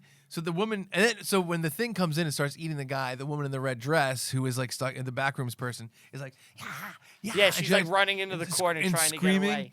Dude, that fucked me up. I'm not kidding. At my house at night now, I saw it Friday and it's Thursday. There's a bathroom at the top of my stairs, right? And when I go in the bathroom at night after my girlfriend goes to sleep, I don't turn on the light. Because it's attached to a fan. Okay. I keep the door open and I look down the stairs. You know how there's the stairs leading up to it? I just like peek out of the bathroom and look down the stairs. Because I'm so scared of that fucking thing. If I heard that in my house, I would run into the kitchen and take my own life. I'd rather do that than see that thing in real life. I know people think it's goofy too, but I was fucking. Is that like a thing that people have other than me? Oh, for sure. Okay. It scared the shit out of me. And what happens is it's chasing her slowly, which is always scary, like Michael Myers, whatever. It follows, and she goes outside. And she goes through a whole bunch of different rooms and stuff. She's trying to get away. When I say she goes outside, she goes into an area with a street. It's still the back rooms. Like the houses are like half in the wall. There's more stuff that's all fucked up. And she goes to a part that is like that painting you were talking about, where there's actually stairs upside down and stuff like that. And she's trying to get out. And essentially, the thing is about to get her. Yes. And what? People come out and stop him? Yeah, Mark. Oh, no, it's gas. It's gas. All this gas starts coming out. Yes. So she passes out, which, by the way, if I was being chased by that thing, Well, first of all, like I said, I'd kill myself Yeah. at the first moment. Whenever I'm nervous about something weird that is going on, like I'm sure you've walked at night in a place with no lights and it's creepy. Oh yeah. I start making fart sounds and pulling my dick out and stuff. Trying to. Because like if it was a horror movie, I'm ruining it. Do you know what I mean? I Like won't give you workable audio. You'll have to ADR all of this. like Yeah. you're walking down the street like Michael Myers is gonna be like, what the fuck? Yeah. Like everyone's gonna be confused by this. So like if I was, first of all, that's what I would do if the thing was chasing me. It would be bizarre. But if gas was coming in my face to put me to sleep and that thing was 40 feet away and I'm like, it's making me pass out, I'd be like, thank fuck. Yeah. I want to be out. I'm done. I'd go to the gas thing and just, I would just try to pass Yeah, out. this is better than being eaten by the pirate man. Or even, not even being eaten. If that thing walked in here right now, Yeah. and even if we got away out through the other door, that moment is so frightening that I'd rather take my own life than deal with the moment of seeing it in real life. So anyway, so she wakes up in this like laboratory kind of place, or like I should say a very cold like table and like someone It's like a sterile, like almost- mental institution area. yeah, and a guy comes out.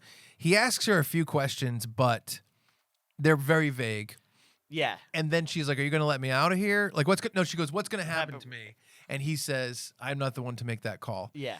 And then it essentially it hard cuts to a version of her in a chair, and she's all fucked up and different with like her Which like is the multiple version eyes. of her right there. Which is it looks Because it's wearing the same clothes. yeah, and it's her face is all it looks like when AI does a bad job Yes. of replicating something, and the camera kind of turns around her, and then it's hard cut to credits. Now, I don't love that. I'm not a Lynch guy. I'm not a completely Symbolism. What the fuck is this thing? However, I kept thinking about it and kept thinking about it. And I'm like, well, what does this mean? And I looked up all these videos. I feel stupid for not recognizing a lot of it, but it's supposed to be about the backrooms when you go into it. It takes pieces of your memory. It's a memory. Yeah, yeah. And it tries to recreate and it fucks it up. but it's all fucked up and incorrect. So I didn't get that until the moment where he scalps it's his wife, obviously. The woman in the red dress. The red dress woman is obviously the thing that's Larry's wife. yeah, the woman that lives in the back rooms essentially and never really speaks, just scares things and screams. It's a version of her. Yeah. And when he cut her head off and put it Her scalp. he cut and he made the other girl wear it. Yeah, he cuts her scalp off and makes the therapist wear it and then tries to play fight like as he would with his wife. And it's like, okay, that's a version of his wife. You know, and then when he shows up as the pirate man, I was like, okay, I finally understand what is happening here. And I think then Mark Duplass does kind of clear it up. Yeah. Where he's like, we don't know what it is. We kind of get it wrong. Yeah. But it's basically bad copies. He says that? I think he says something like that. Oh, interesting. Well, so I didn't feel like I really understood it. I watched a lot of theory I definitely videos. got it by that last shot of her down there. Yeah, okay. Yeah, so I was kind of lost. I feel stupid, but I was kind of lost. But I like the concept. And what's interesting, I heard on Halloweenies, which is one of my favorite movie podcasts, is that they're going to be getting new directors like this who are extremely influenced by video games. And this does feel like that. Like, think about the idea of the woman running into the corner and not being able to get out. Yeah. Doesn't that feel just like a glitch in a video game? Yeah. Identical, right? And so it's like they were saying that someone was saying that like when Mario goes out of bounds in like Mario 64 and everything's fucked up, that it's just like that. Isn't it interesting? I see that too, yeah. It's weird. And they were saying that was part of the inspiration for it, I guess. Like unprogrammed stuff. Like in GTA, if your character phases into a wall. If you get over the bridge and get into a spot you're not supposed to, yeah. There's all these artifacts and weird even shit. in like Spider-Man 2, you can end up going further into like Queens and Brooklyn and it's like all fucked up if you hack it. Seems similar, right? Yeah, I know what you're saying. So I just kept thinking about it, and a lot of times, like if I walk out of a movie, even if I don't love it or feel confused by it, if I keep thinking about it, it's hard for me not to find some merit there. We were talking earlier. Oh, there's definitely merit, and like I respect it. Yeah. But like is a different thing. You know what I mean? It's like I gave it 2.5 on Letterboxd, and it's really just because I think it's competent in what it wants to do. Yeah. And I would never say this is an incompetent movie, but I didn't enjoy it at all. I hear that. And I have no interest in ever watching it again. Like, I don't think I'd see sequels. My girlfriend felt the same way. And I know they're working on a sequel. Yeah, I'm sure. I mean, it's endlessly sequelable. Yeah. Not that that's a word, but yeah. So I it's funny because I wonder if I do fall in the same camp as you. I pretty much do, except I was terrified about all the stuff. And one question I have, if the woman is his wife and the pirate is him, who's this fat weird guy? I was wondering about that. Because those are the only characters in the back rooms are those three characters, plus the medical people. Yes. So, and here's the other thing that we got to think about. So the movie opens, right? And this is kind of my gripe with the movie. The movie opens a bit where it's like, it cold opens with found footage. Yeah. And it's like a guy exploring the back rooms, and something gets him that we don't see what it is. Yeah. What got him? I guess. Like, why would the pirate man be there like almost decades earlier? Do you know what I mean? I agree with you, but if it always does that to everyone and people have gone in. So I thought it made sense to me. Like, just thinking about the thing does bad copies, right? Yeah. So to me, it made sense that Larry started eating people. So now his giant pirate person Eats people. Because it's a bad copy and it's almost updating. Yeah, yeah, maybe you're right. Maybe that's true. But yeah, I don't know. It's just not clear. Like are the backrooms evil? Like, what? You know what I mean? It's like this is a fucked up version of Larry, and it's obviously, you know, I get the film symbolism, guys. You know, it's his ego, and like he doesn't want to be this character. It's taken over him. I get it. But like, why is it evil? Why is it evil? Like, does the backrooms make things evil? Yeah. Like, because the other person wasn't evil. The memory of his wife wasn't evil. The fat guy's not evil. The fat guy's not evil. You know, it's like there's that weird like person that's like kind of like in a wheelchair or something. That didn't creep you the fuck out? That was weird. You didn't have your popcorn bucket on your head like me? Cut 2 eye holes. Like Buckethead? Yeah. No, it's like I get the film symbolism and I understand all of it, and you know, it's just I didn't find it enjoyable. It's like I guess the whole liminal space thing is just never going to be my cup of tea. Yeah, I don't even really know about, like, is there anything else that's been produced like that? Woo. Yeah.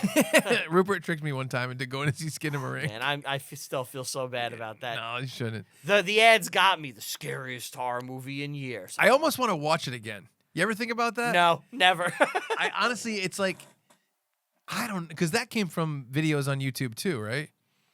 This guy did like shorts in that style. Yeah. And then, you know, he ended up putting this out. I would watch it again. I'm good. Just because I don't remember it. I'd watch Dinky Doo again, my short film version. Dinky Doo? Was it a parody? Yeah. You know, you didn't see it? About not Skinamarink. It was just like shots around my like house. Like so I have You like, made it afterwards? right after, like immediately after. You didn't even tell me about this. I put it up on Facebook. I called it Dinky Doo. You didn't tell me about this. It's like shots of my shoes, the corner of my wall. Oh man. It's Skinamarink. Yeah. That's funny. I will say this, I don't want to get too heady or anything, but it is interesting in film. Like, let's say it's not a horror movie. Let's say it's a Tarantino movie. If there is like a corner or there is something and a movie focuses on it for a little bit, it does feel like, ooh, what the fuck's going on here? Yeah. And so and I think you can do that within a movie, but is that this whole movie, or is Skinamarink this whole movie? I mean, Backrooms has a lot more than Skinamarink. Look, yeah, Skinamarink isn't even a fucking movie, basically. You know what I mean? It's like, you can't just show me shots of things around a house and pretend that's a fucking movie. It's like, I'm insulted that, like, that was put out. It's interesting because, like I said, like, I listen to Halloweenies, and I think that they're great, and I think they like that a lot. And I was like, I feel... When people... Remember we were just talking about the learning phase, and you move on to the judgment phase? So this is what I think. The whole learning thing and judgment thing. People go through the learning phase, and then they get to the point where they go into the judgment phase. In the learning phase, you think your parents are superheroes. In the judgment phase, you see them as people. And same thing with everything. Media, culture, learning. Like school learning. I think something fucked me up, and I never was able to shake the learning phase. I really think that. Because people constantly criticize me for liking things too much and being like finding the good in like media all the time. And I feel like I'm so open that it's almost an issue. It really is. Like now we're talking about Skinamarink, and I remember how we felt that night. I remember walking out of the theater, but then I heard Halloweenies today, and they're like, yeah, Skinamarink was good. And now I'm like, am I stupid?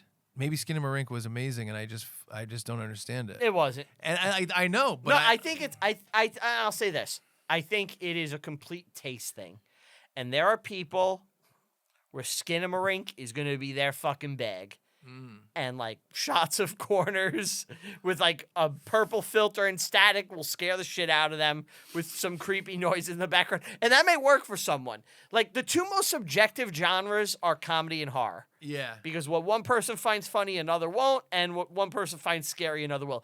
Corners aren't scary to me. Yeah. Furniture doesn't scare me, guys. Yeah. But like, I'm sure some of you out there see a couch and you piss your pants out of fear. So insulting to the people who like Backrooms. No, I wasn't even talking Backrooms. I was talking just Skinamarink. But like, so like maybe those guys are retarded and corners terrify them. I don't know. I'm gonna watch it again. I hope you just like go, I'm gonna kill myself.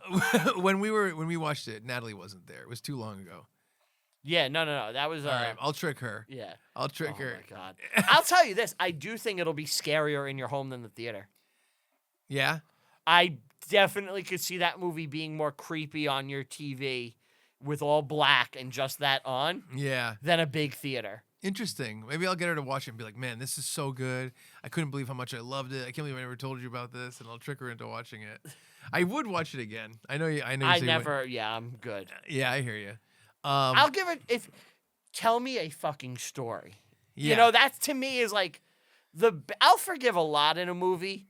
I need a story. Yeah. I can't get shots of corners and like supposedly there's a story if you could fuck you. Yeah. You know what I mean? It's like, well, that's how I feel about in Backrooms. It's just I'm not the type of person to want to walk away from a movie and go, well, the plot didn't make sense, but the symbolism, blah, blah, blah, blah, blah. It's just not for me. And if there's people that it's for, that's awesome. It's just not for me. And Backrooms made me think a lot, and that's why I appreciate it. But it's not something that I would want to watch again or that I would necessarily even say I really liked. Yeah, I think there's different ways to like something like or appreciate something. It's like, look, I like the movie The New Guy. Yeah. It's a piece of shit. I'm not going to sit... DJ Qualis? Yeah. I'm not going to sit here and tell anybody that this is like a fucking cinematic achievement. You know what I mean? It's like, I like How High. Yeah. But like, there's two standards. There's, do you like it? Or is this objectively like a good, well-crafted thing? You know what I mean? It's like, there's a balance between the two. And like, I can look at Backrooms. I'm like, okay, your symbolism makes sense. I get what you're going for. I think you accomplished those vibes well for people that are into that. Mm-hmm. This is just not for me at all. Yeah. I don't like this. Yeah. I did not enjoy your movie. Yeah, I hear you. It's, well made, but it's just never going to jive with me. No, I get it, man. I hope we don't get a bunch of liminal horror movies now. Because, like, if the next, like, decade of horror is, like, shots of furniture and walls, it's like, I'm out, Jerry. Yeah, no, I'm with you, man. Yeah. So I appreciated it. It really interested me. I was gonna say earlier, another movie that I walked away being like, that was weird. I don't know if I liked it. Was Prometheus, because I'm a big fan of the Alien franchise, and when Prometheus was coming out, if you remember, Ridley Scott was This has nothing to do with Alien, yeah, guys. he's like, it wasn't Alien. It's nothing to do with Alien. Yeah. Look, we're going to talk about the alien so much you're going to be sick of the alien. It's all about these big white guys. White guys. Yeah. So, white. That's where he would growl. It's Yeah, like white. a statement Yeah. like that. I miss when he used to talk about China. Remember that? China. He would be like, China. Like, Yeah. it was so funny. Anyway, back to Prometheus. When I walked out of it, I was like, I don't know if I like that. And then I just kept thinking about it and thinking about it and thinking about it. And I was like, man, I think if I didn't care, I wouldn't be thinking about it. So it made me appreciate it more. It made me appreciate Prometheus a lot. And now it's gone to like, I like a Prometheus, I think, pretty much. And then I'm not a big fan of like the sequel, the Alien sequel that came out after that kind of concluded it or whatever. Yeah. Yeah. But for me personally. Yeah. But so I felt similar about Backrooms, where I'm like, man, if I keep thinking about it like this, I have to have some appreciation. Yeah, it could just be a tactical level or a respect level or like, look, they don't answer every question, so it's like it's still kind of a puzzle. Yeah, exactly. You know? Yeah, exactly. So that might It's be just you presented me with a puzzle, but I just don't give a shit about your puzzle. You yeah, know? I hear you, man. I get it. It's like I wish I saw more because my movie time is so limited. The Yeah. only reason I'm glad I saw it is so that we could do this on the show. Yeah. But like I wish I just saw Mortal Kombat 2 instead because I was bummed I didn't get to see that. Yeah, I hear you. I didn't like Mortal Kombat 1 very much. I thought it was fine, you know. Yeah. I haven't thought about it. It's like I remember it's like, oh yeah, there was that new character they added, but like apparently he only has 5 minutes of screen time in this. See, like, what disappointed me about Mortal Kombat 1, the trailer was so good. The trailer was like A+ trailer. And then in the movie, I felt like it just didn't live up to it at all. How's that Street Fighter trailer? I can't wait for that. It's crazy, right? If you asked me a year ago, how excited are you going to be for the new Street Fighter? I'd be like, not really. I'll watch it maybe. But, dude, everything in that looks bananas. Looks batshit crazy where it's like, all right, I see what we're doing here. Like even the what's going on as the thing, and they're using that with like action stuff. Yeah. And the shot of the girl with the bazooka where it blows out behind her and in front of her at the same time to like a real bazooka, it looks so legit. It doesn't look like a big CGI thing. Yeah. It looks so fucking good. And everyone's good. The whole fight between Ken and Ryu in that apartment where Ryu is just like avoiding everything and like Ken is just fucking up. And then Cody Rhodes is awesome. as Guile, yeah. And even I don't like Schultz. I don't like Andrew Schultz really, but him as that crazy Oh, I forgot. guy. Yeah, he's Him, Dan. and then also Eric Andre. Like it just seems so bananas. 50 Cent is Balrog. Which looks amazing. Yeah. And yeah, it looks so good. And then I mean, they do action movies and there's usually a little joke at the end. And the little joke in this one is Guile, Cody Rhodes, going, I think I saw a fireball come out of Ryu's hands. And then he's like, and he's like doing the thing. You're like, you're so hyped up, right? Yeah. I was like watching. I was like, what the? How could they hook me this way? Is a Street Fighter movie you wanted as a kid Yeah. in the 90s. And it looks bombastic. Like I can't.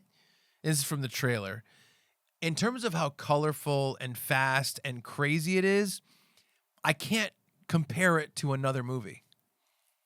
No, it's kind of the vibe it should have in But the it's trailer. What's weird is like you'd think as an action movie, what else is like it?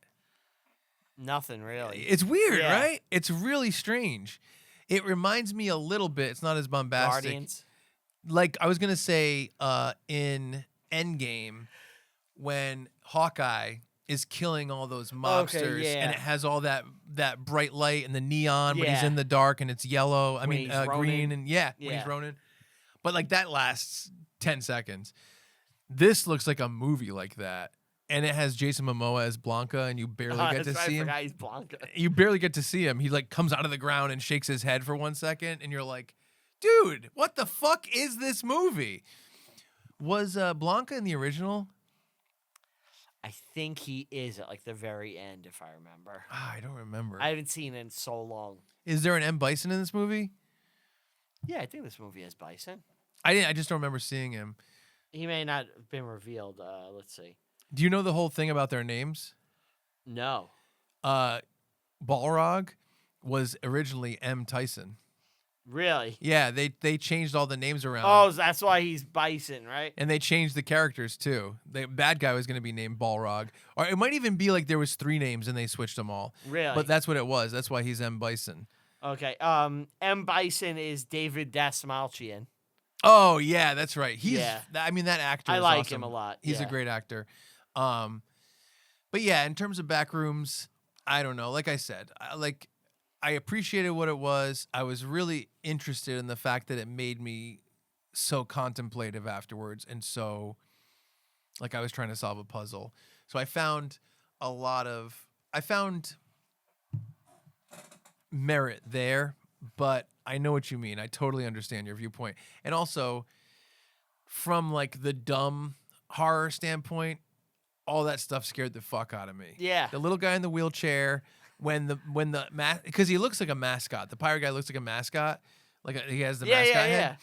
When he eats the guy and the woman runs into the corner screaming, like I can't overstate the level of fear. You should have seen me in the theater. You should have seen if the trailer of the movie was just the sound of that moment while they showed me react to it in the trailer. It would be the highest grossing horror film of all time. People would be like, what the fuck is on screen to make this asshole react this way? I'm not kidding. I was shaking. I was looking at Natalie like to see like how she's reacting. How did she react? Dude, she didn't give a shit. She didn't give a fuck. She was like... How'd she feel about it? Was she like... She didn't like it at all. Okay. Yeah, Natalie annoys the fuck out of me when she doesn't like something. She'll be like, nah, I didn't like it. I hated it. Nope, I hated it. I hated it. And she just keeps repeating how this negative feeling. And if she didn't like it, that's fine. But it's almost like she's proud of hating a thing like that. Like we saw, what was that movie with Dave Franco and... Together? Yeah. I wanted to see that. You didn't see it? No, I wanted to. I don't even know if I think it's good, but it's really interesting, and it's an interesting film experiment, and there's a lot of fun ideas, right? But afterwards, she was like, I hated it. I hated it. And I'm like, well, what'd you think about this? And she's like, I hated it. I hated all of it. And it's really annoys the fuck out of me. Oh my God. Expanding on it. No, well, it's funny because when that happened, when we saw it together, I'm glad she'll never watch this. We got into like a fight about it. Oh, really? Where I was like, stop saying you hate it. I get it. You hate it. Great. Stop saying that. And it became like a thing, you know what I mean? Because it's like, why fucking say that you hated it 15 times? It's such an extreme feeling.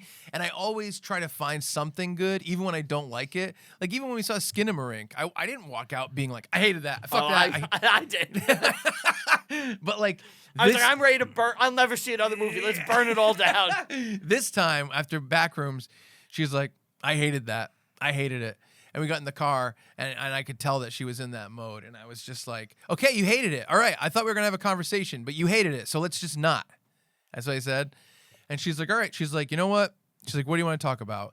And then she purposely, I think, pulled it back. And then we actually had a talk about it. And she's like, I didn't like this. She goes, I don't think this was this. She goes, I think it was about memories. I think it was about... And we did have a good talk about it. And so that was... But I think the original fight had to happen, and I had to kind of be a bit of a dick in this moment to make her not just repeat how much she fucking hated it. And then we got home and we watched some videos about it. Okay. And you know, it's weird because you can dislike a thing and still be like, well, what did this mean? What were they trying to do with this? And I've walked away from many movies being confused at what the director was going for while still disliking the movie. Yeah. You know, and being like, what was the point of this? Yeah, why did this happen? Yeah, exactly. So, yeah, so that's my whole feeling on Backrooms. Okay, yeah, I think we've said all that Yeah. needs to be said. I agree. If corners and couches scare you, go, Yeah. go watch it. Yeah. But I think the real thing we really want to talk about is Obsession. I loved Obsession. I really liked it a lot. It's so good. I went in. I don't even. By the way, I'm gonna throw something out here that has nothing to do with specific movies. Rupert's a big popcorn guy. Yeah. He loves popcorn. I never got into popcorn. I don't know why. I don't know what. And not like I'm like, I hate popcorn. I'm like, oh, I'll have a couple popcorn. Whatever. Yeah. A couple popcorn, a couple kernels, Pieces, I guess. yeah. Yeah, whatever. And this year, what happened was I went to see Project Hail Mary with Rupert. I went to see Mario with Natalie. One day I went to Connecticut to podcast from New York, from Staten Island. Brad and I podcasted in Connecticut. I was about to go home, and I was really tired. I was really, really tired. I didn't want to make a 2.5-hour drive from where I was because it was during like high traffic. It was like 4:30. So getting from New Haven, Connecticut to Staten Island was going to be a fucking trek. You know, if you're going there at 9 at night, it's probably fine. But like 4:30, and I was like, what should I do? And I have the AMC pass that me and Rupert both have. We could see 4 that's the movies a best. week. Yeah. Not only that, I have the Cinemark pass too. Really? It's one movie a month. One movie a month? One movie a month. And it How much is the pass? I think $10.99. Okay, well, if you go to see one movie, you should just get it. That's why I did it, because there's times where it's right next to my house. Yeah. So sometimes it's like, you know what? Because sometimes I've been buying Cinemark tickets because I'm like, you know what? I'm not in the mood to drive 20 minutes to an AMC. Yeah. It's like, let me just go down the block. Wow, okay. So I've been seeing like one movie a month at Cinemark. Yeah, that pays for itself without a Exactly. doubt. Movie tickets to me right now are minimum $15, usually $19. Yeah. It's usually $18.69, and that's not just New York prices. I went to go see Jurassic Park and this is what, a year ago now? Yeah, that was last summer. I went to go see that in Dartmouth, Massachusetts, and the tickets were $18.69. Yeah, it's just brutal. It's crazy. So I was leaving Connecticut, and I was so tired, and I was like, what should I do? And I was like, you know what? I'm going to use my AMC pass and go take a nap in a movie theater. Have you done that? Oh yeah. Really? When I saw Endgame 10 times in theaters. Really? Yeah. With a pass? Yeah, at AMC. So, I was like, I'd get out of work, I'd be like, yeah, let me go see Endgame. And I'd walk in and be like, I'm a little tired. Let me pop off a nap here. I'll wake up in time for the big finale, Wow. And it's like, what do I care? Yeah, if you see it already. So I went to Mario because what I did was I looked at the seat map and I was like, there's so few people in Mario. There's nobody up in the right-hand corner whatsoever. You're at least, I'd say, 8 to 10 seats from anybody. Like, perfect. I go there. I bring my headphones. It's insane. It's an insane thing. I didn't know you did You're it too. tired driving, yeah. So I go there. Family sits directly next to me, like right next to me, seat next to me. And I'm like, what the fuck? Not that I'm mad at the family. Yeah, just it's like, unlucky. it's bad luck. Yeah. So I go to the front. I'm like, can I change to Project Hail Mary? And they're like, yeah. And I've already seen both of these movies. So I go in the back. I take my jacket. I turn it around. So I put my arms through it like a blanket. And it's on me. And I put my headphones in. And I don't even put anything on my headphones. I just have them blocking my ears. And so I'm sitting there. And I'm kind of dozing. And I'm like, this is cozy. And that's a cozy movie. Project Hail Mary. So I'm like, man, I'm hungry. And I have the T-Mobile, and they have T-Mobile Tuesdays, and it was a free large popcorn at AMC. So I'm like, okay. So I went and I redeemed it on my phone, and then I went to the AMC app, and I put in the code, and I ordered it. So I walked out of the movie theater. I got the big bucket of popcorn. I put my butter and my salt on it. I went back in the theater, and I was like, this is fucking awesome. Yep. This popcorn is fucking amazing. And I just fell in love with popcorn. The reason I bring it up is because I love hot popcorn. Oh, it's the best. And room temperature popcorn, my enjoyment goes way down. Yeah. I still like it, but it goes When way it's down. hot and fresh with tons of butter and tons of salt, it's perfect. There's nothing better on the planet. Yes. So the thing is, if I get popcorn before the movie and I go in and watch 20 minutes of trailers, Yeah. by the time the movie starts, The popcorn's not hot. Yeah, I know. So what I do... AMC in particular, by the way, almost never has hot popcorn. Really? By far the worst theater for hot popcorn. Really? Yeah. I've seen them scoop it out of the thing. Yeah, it's just... I don't know. I think they have them ready to go, though, too. In my opinion, I think Regal has the best theater chain popcorn, not counting Alamo, because they're, you know, it's different there. Yeah. Wow. I'm gonna have to test this theory. Maybe I'll go on like a Bargain Tuesdays and do it. Yeah, I would actually go Regal, Cinemark, and then AMC. Wow. And I'm a man who's eating a fair amount of his popcorn at all three. Yeah, fair amount. So what I've been trying to do is time it. So I watch like 4 trailers or maybe 5, and I'm looking at my watch. I'm like, is this almost time for the movie? I've tried it 3 times, and 3 times it fucked me. Where I go and I miss like the first like minute of a movie. Okay. Which I can't stand. I never miss the beginning of a movie. hate it. I can't stand. I'm like, I don't know what this movie's about. Where am I? Even if it's nothing. Even if it's like nothing happened. It happened with Obsession. I couldn't fucking believe it.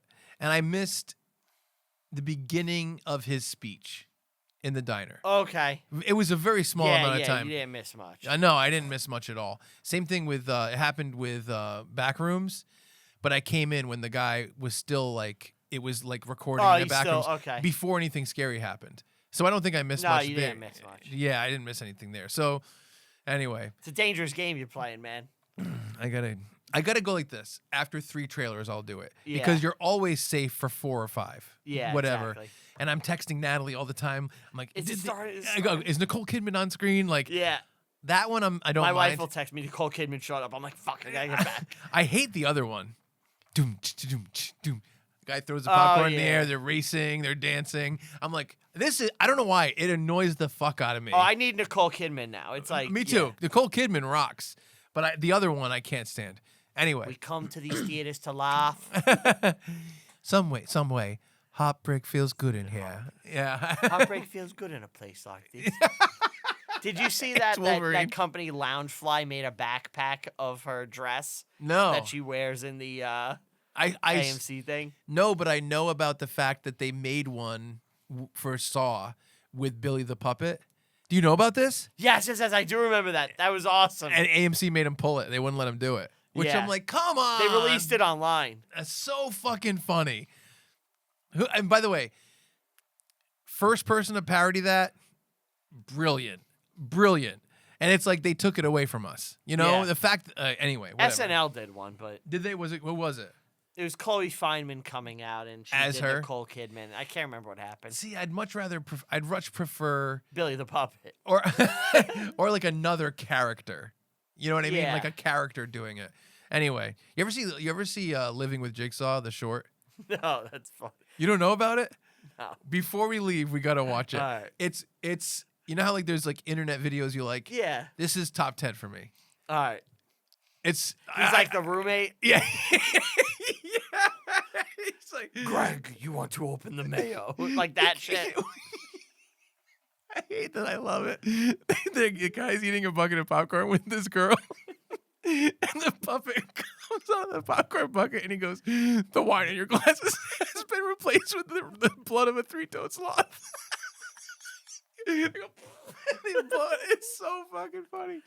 Anyway, go watch it. Living with Jigsaw. It's so. I don't want to give anything else away, but when he says that thing, it fucking breaks me. Anyway, Obsession.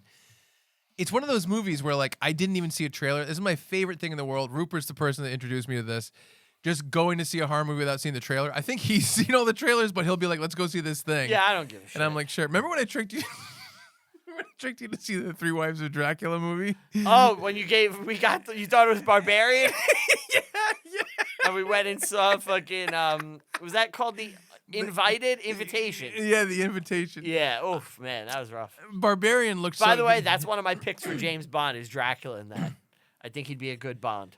Dracula? The one who plays Dracula in The Invitation. You meant one blood martini. I thought you I don't know why literally. he's also the Count from Sesame Street. Yeah, I literally thought you meant Dracula should play James Bond. I was like, what the? I was like, what is wrong with I this would guy? actually watch that. That'd be fucking awesome. Yeah, 00 Drac. Dude. That's like the best 90s like cheap cartoon that never happened. 00 Drac. We should think about Dracula's 007 because we could do something with that Oh, concept. yeah. That's funny. I gotta say, I haven't played with Bond much on Fun Bearable. On Fun Bearable, we do so much movie. Let me know when you want to, please. What if we all brought our next Bond movies to the table and like they could be purposely stupid, Yes, whatever. please. That'd be really funny. Is there anything else coming out with Bond? First Light just dropped. Yeah. I'm trying to think if we could do it for something. We should have done it for the video game. Well, anyway, so Ruppert introduced me to going to see movies without trailers because he would be like, let's go see this movie. And I'd be like, I haven't seen a trailer for it. And one time I saw the trailer for Barbarian, and the trailer just has a girl going to a house, and she's like, I'm supposed to have this Airbnb. And the guy's like, no, it's me. And it plays the guy as creepy. We don't know what happens.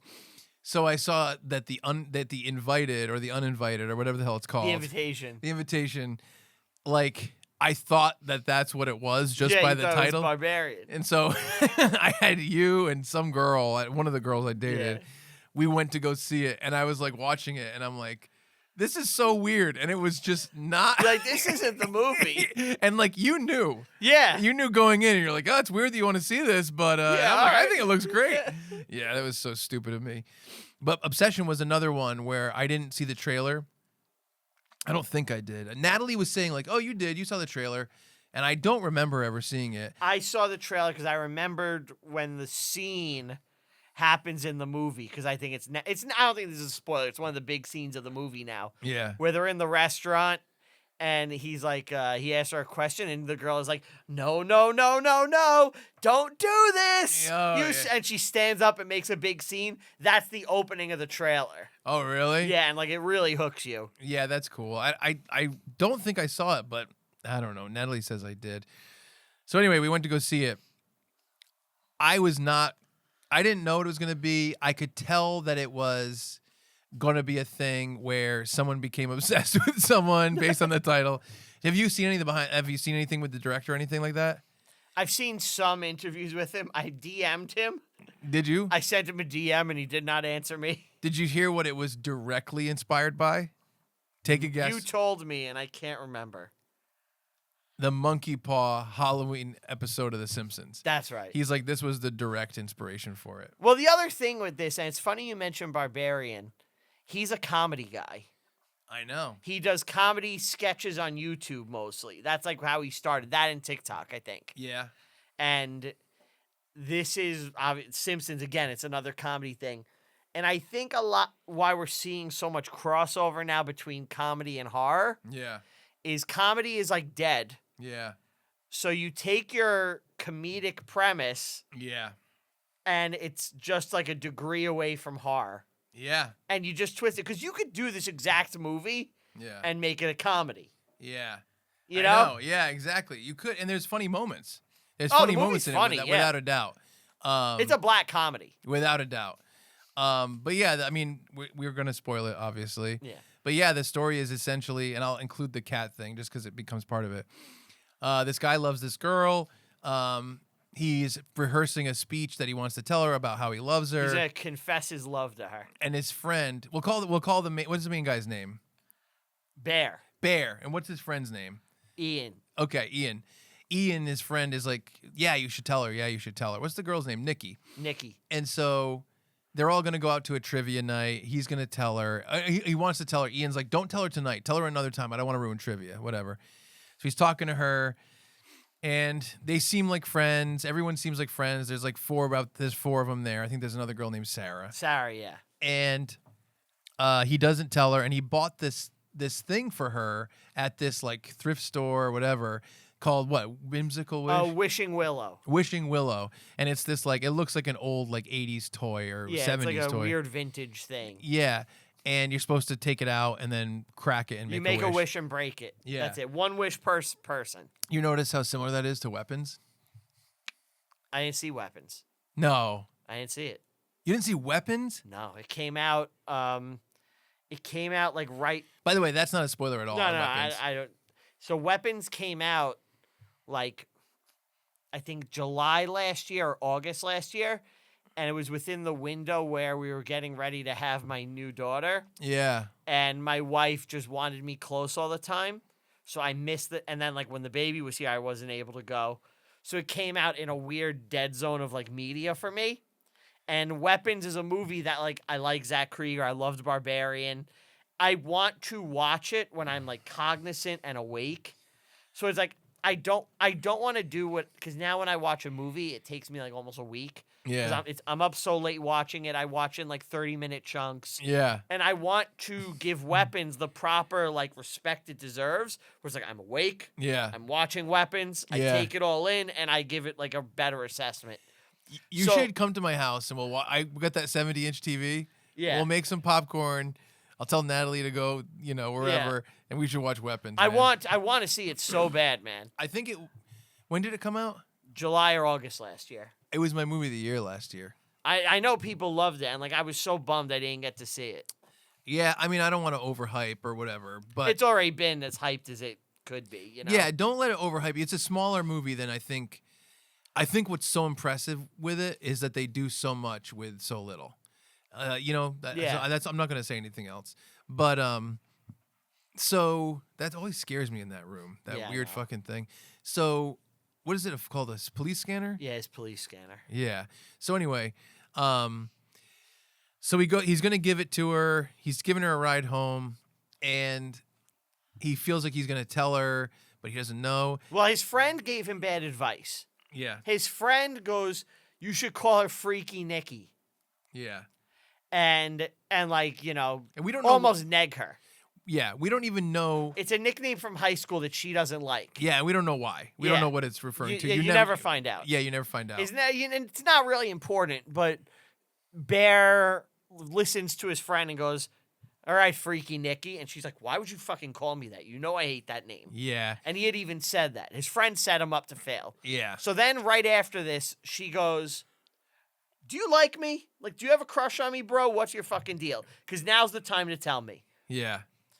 And Bear holds it in. He's a pussy about it. Yeah. And she's like, "Okay then, and good night." And she walks away. Yeah. And he didn't give her the wishing willow like he thought. Yeah. And he's like, fuck it. And he haphazardly goes, "Oh man, like," He has the thing. and he's like, "I wish Nikki loved me more than anybody in the world." And he just cracks it. Yeah. And she immediately turns around at her doorway. And she's standing like in silhouette, just staring at him. And she comes back, and it's weird because she's like, "What? Huh?" Like she's like, "I'm so sad about my cat that died," and like his cat had died. Yeah. And he's like, "What do you mean?" And she's like, "I mean your cat that died." And it's a really confusing, weird scene. And then she goes like, "Oh, what the fuck? What the fuck?" And then she Yeah. goes back into her weird thing, into her new bizarre persona. You don't really understand what's happening.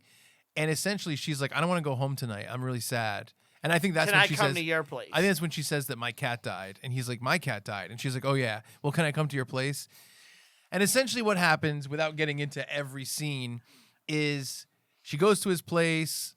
She tries to bang him. She tries to bang him and he says no because Yeah. she's drunk or something. Or He's like, "No, like this is weird." Like, yeah. And so she's really creepy about it. And they start dating, I guess. And I'll tell you something weird that doesn't add up to me. There's two things in the movie that don't add up to me. Number one, rom-com montage. Do you remember the Yeah, rom-com? yeah. And it's completely like normal. And like I get They're happy. I get the idea that they're subverting this, but for this montage, it's completely like a normal relationship. And it seems like it's over the course of a few Yes. weeks because they're cooking, they're doing this, they're doing that. Together, yeah. And it just seems like they're totally happy. Even though she was creepy before that and she's creepy after that. Yeah. Why did that happen? Isn't that weird? I think there's like, I think a part of it is like the degradation of a relationship. That's like a little element. Yeah.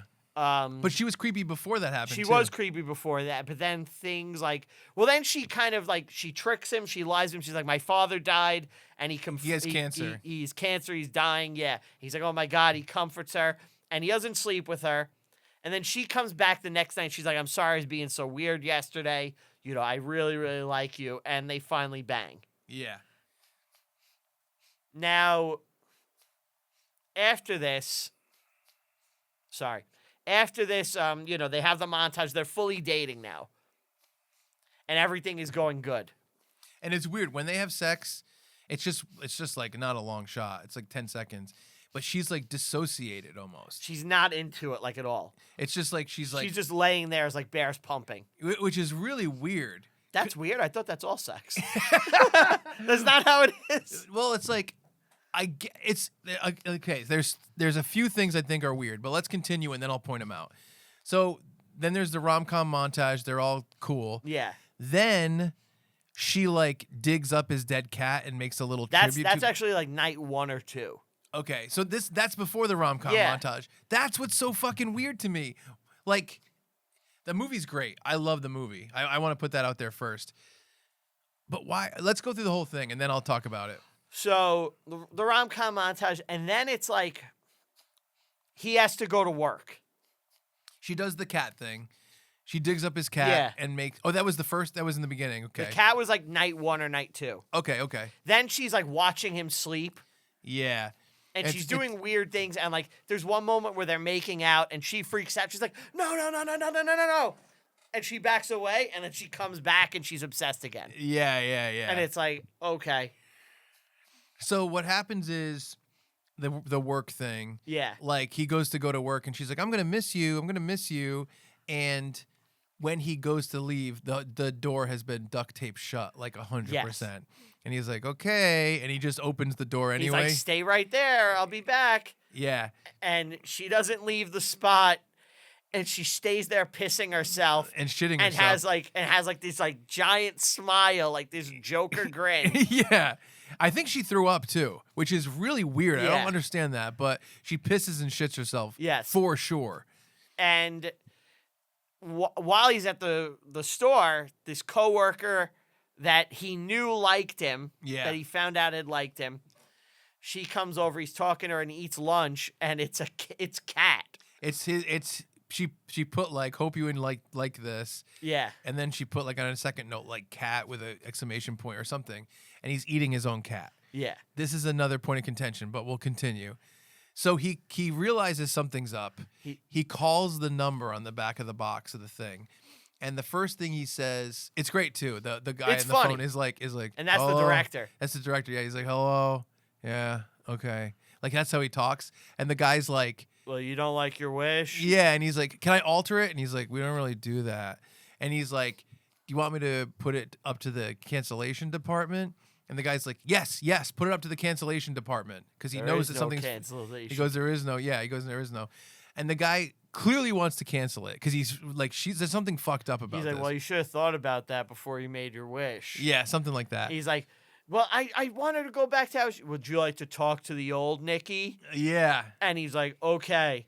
And he's like, all right, here she is. And it's her just, like screaming, like she's in hell. Yeah, like exactly like she's in hell. That is what it is. And he's like, what the fuck? Yeah. So it goes on and more fucked up things happen. They go to this party and they're playing Jenga, and the Jenga blocks all have something, and one of them to him says, kiss the person to your left, and it's the girl Sarah, and that girl Nikki freaks out, and she stabs herself in the face and stuff like that. She reads this really fucked up poem. By the way, do you know what the fucked up poem is about? Brothers and sisters fucking. Do you know why? Because they're supposed to be brother and sister, her and Bear. Like, because she looks it's at him unnatural, like a brother. yeah. Because she looks at him as a brother. Yeah. So that happens more, and like it's hard. It's really hard to explain because the movie is so much about tension and about the feeling and about what she does. And you know how they did all her jerky moments? You know how they did that? They filmed everything backwards. That makes sense. You can kind of see it. So she was like walking away backwards and stuff, and they played it forward, so she looks all fucked up. And it's great. The way they do it is great. The actress is fucking phenomenal. It's like the best performance from a chick this year. It was great. She was Like, awesome. she won't get props that she should because it's a horror movie, but like, she should be fucking nominated. I will say all the stuff I see though really points out her Oh performance. yeah, she's the breakout star. Without a doubt. And so it gets worse and worse and worse, and eventually, like he goes to get out of bed one night to go see his friend Sarah, who's like, I need to talk to you. I need to talk to you. And he slips out of bed while Nikki is sleeping, and he goes to leave, and she goes, kill me. Kill me. Kill me before she wakes up. Kill me before she wakes up. And he's like, what are you talking? Like, what's going on? She's like, whisper, don't wake her up. And it's basically like the actual Nikki is able to communicate with him for a minute. She's sleeping now. Kill me before she wakes up. And he goes, is being with me that bad? Yeah, exactly. And so he goes to visit Sarah. They play this scene so well because they film Sarah like Nikki's going to break through the window, but then they have a whole scene. And you don't, so you're like, is this going to happen or not? And they completely take you off balance. And then Nikki does crash through the window. Yeah. And she puts the brick in front of the girl's head. And she just fucking brutal. She murders her with this brick by smashing her face into it. And like things are devolving. He's helping her hide the body. Yeah, he helps her hide the body. He gets another wishing thing. Oh yeah, he goes to get another wishing thing and he wants to undo his wish. And he's like, okay, I gotta go to my friend Ian. And make him do a wish. And he tells Ian, he's like, I know this sounds crazy. You got to wish that she goes back to normal. Blah, so blah. I need you to wish that Bear never made his wish. Yeah. And the guy's like, oh, it's supposed to work. And he's like, I promise you it works. Please do it. And Ian goes, Give I me wish $1 million. And he cracks it. And money just starts falling from the ceiling, which I loved. Oh, that was so cool. I was like, fuck yeah. So he goes to his house. I don't know if you noticed this. I didn't notice this. He goes back to his house. And that girl, Sarah, is like propped up, like naked and dead with her face smashed in. Nikki did it, right? And Nikki's wearing Sarah's dress. Oh, I didn't notice the dress. I didn't notice that either, but I was watching stuff about it and it pointed it out. And I was like, oh my God, that's great. And what happens is Ian comes in. Gets his head blown off. She shoots him in the head. And then he goes in the bathroom. To kill himself. He takes all this Oxycontin that his grandmother left there. Was it clear to you that his grandmother died and left him an apartment? It makes sense from the decor and stuff. Yeah, I think so. But I just didn't know that. It's very old person coded. The only thing I thought was like, why is there so much Oxycontin in this apartment? That's the only thing that caught me off guard. I was like, what? The guy who likes a good time. Yeah, I guess so. So he takes all of it to like kill himself. And then you hear from the other room because he has one of the wish things. You hear the crack. Yeah. Because Nikki did it. And it makes like a certain chime. It makes a chime. And he like snaps. And he's smiling. And he smiles, and you know that she snapped it and said, I want him to be obsessed with me. But he goes into the room. They start kissing on the couch, I think. He already took the... Oh, that's the other thing. When the wish person said, the only way to undo your wish... Yeah. Is... To die. Is she dies or you die. Yeah, that's what she said. That's what he said. So he starts overdosing on the couch, and he dies. And as soon as he does... The real Nikki takes Well, no, she picks the gun up and she's about to kill herself. Oh, yeah, because he died. Yeah. Because he died, she's about to do that. And I think they shot that ending, too. They did, because if you look, there's blood splattered high on the wall that they didn't get rid of. Yeah. And so she's about to kill herself, but then because he dies completely, she snaps out of it, and the real Nikki is back in her body, and she's like, and then the movie ends. And you know she's fucked. Oh, she did all this murdering. Yeah. You know? I loved it. I thought it was great. I thought there was funny parts. I thought the scary parts were scary. It was great. It was like note perfect of what that should have been. Yeah, my 3 gripes. I got three. All right. 1, I don't think it makes sense to do the romantic rom-com thing after she's being creepy and then go back to her being creepy. Maybe before she was creepy, they could do it. Build the relationship. And then build it, right? That's my first one. Well, I think I'm going to say what his intent probably was there was to show that this is unnatural right away. Because that's like kind of what part of his point that he's trying to make is. I agree, but then I don't think you can do the rom-com montage. The rom-com I understand what you're saying. You know, it's weird. Second thing, if she's obsessed with him and loves him more than anyone else in the world, and she's always kissing him and all this stuff, why was she disassociating during sex? If she's obsessed with this guy romantically, because obviously she is, why would she be like that during sex? Ask my wife. Oh no, I think it's It's weird, right? You have to look at it as like a break from her, like where she's not in control for a minute. yeah. But the other Nikki's not in control, and why is this happening? Maybe the other Nikki knows that this is happening and is just kind of experiencing it. Or my other thought was that Bear is not good at sex. I don't know if that was the point, because they played it as scary. Well, yeah, she's just laying there and taking it. Yeah, it's really weird. It just doesn't add up to Some me. would say relatable. It doesn't add up to me as what the movie is. There's that, Okay. and then she's obsessed with him, right? Why did she feed him cat? What does Yeah. it have to do with being obsessed with him? Again, this ties into one of my problems with the movie. Okay. And not so much the movie. I know. We'll get into what you're talking about. And I think this is part of it, though, which is why I bring it up. The discourse behind the movie Yes. has been an excuse for everybody to be like, Bear is a piece of shit. He represents all men. Yeah. Guys trying to get out of the friend zone are fucking garbage. like fuck Bear. I hate him. And Fuck incels. fuck incels. And it's like, Bear isn't an incel. Like, He doesn't seem like one. no, it's like, he doesn't hate women. No.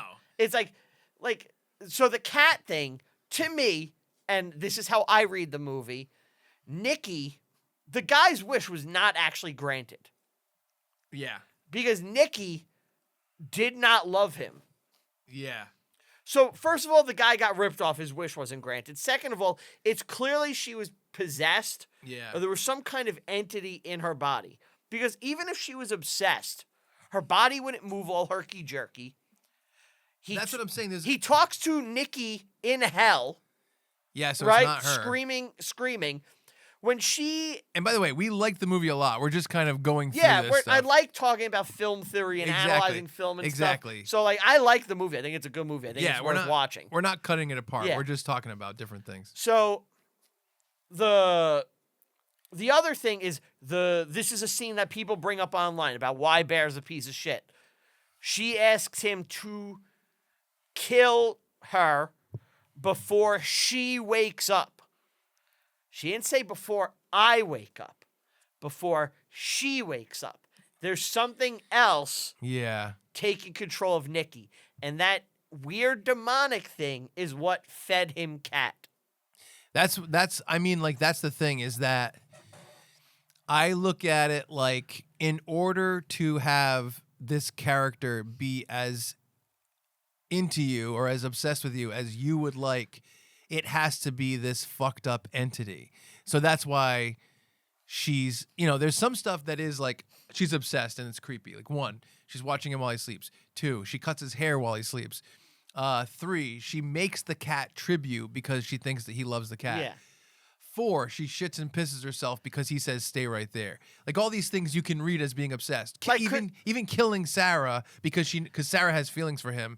Even that is at least part of like I'm jealous of this person that has feelings for you. But couldn't Bear say, like, act normal?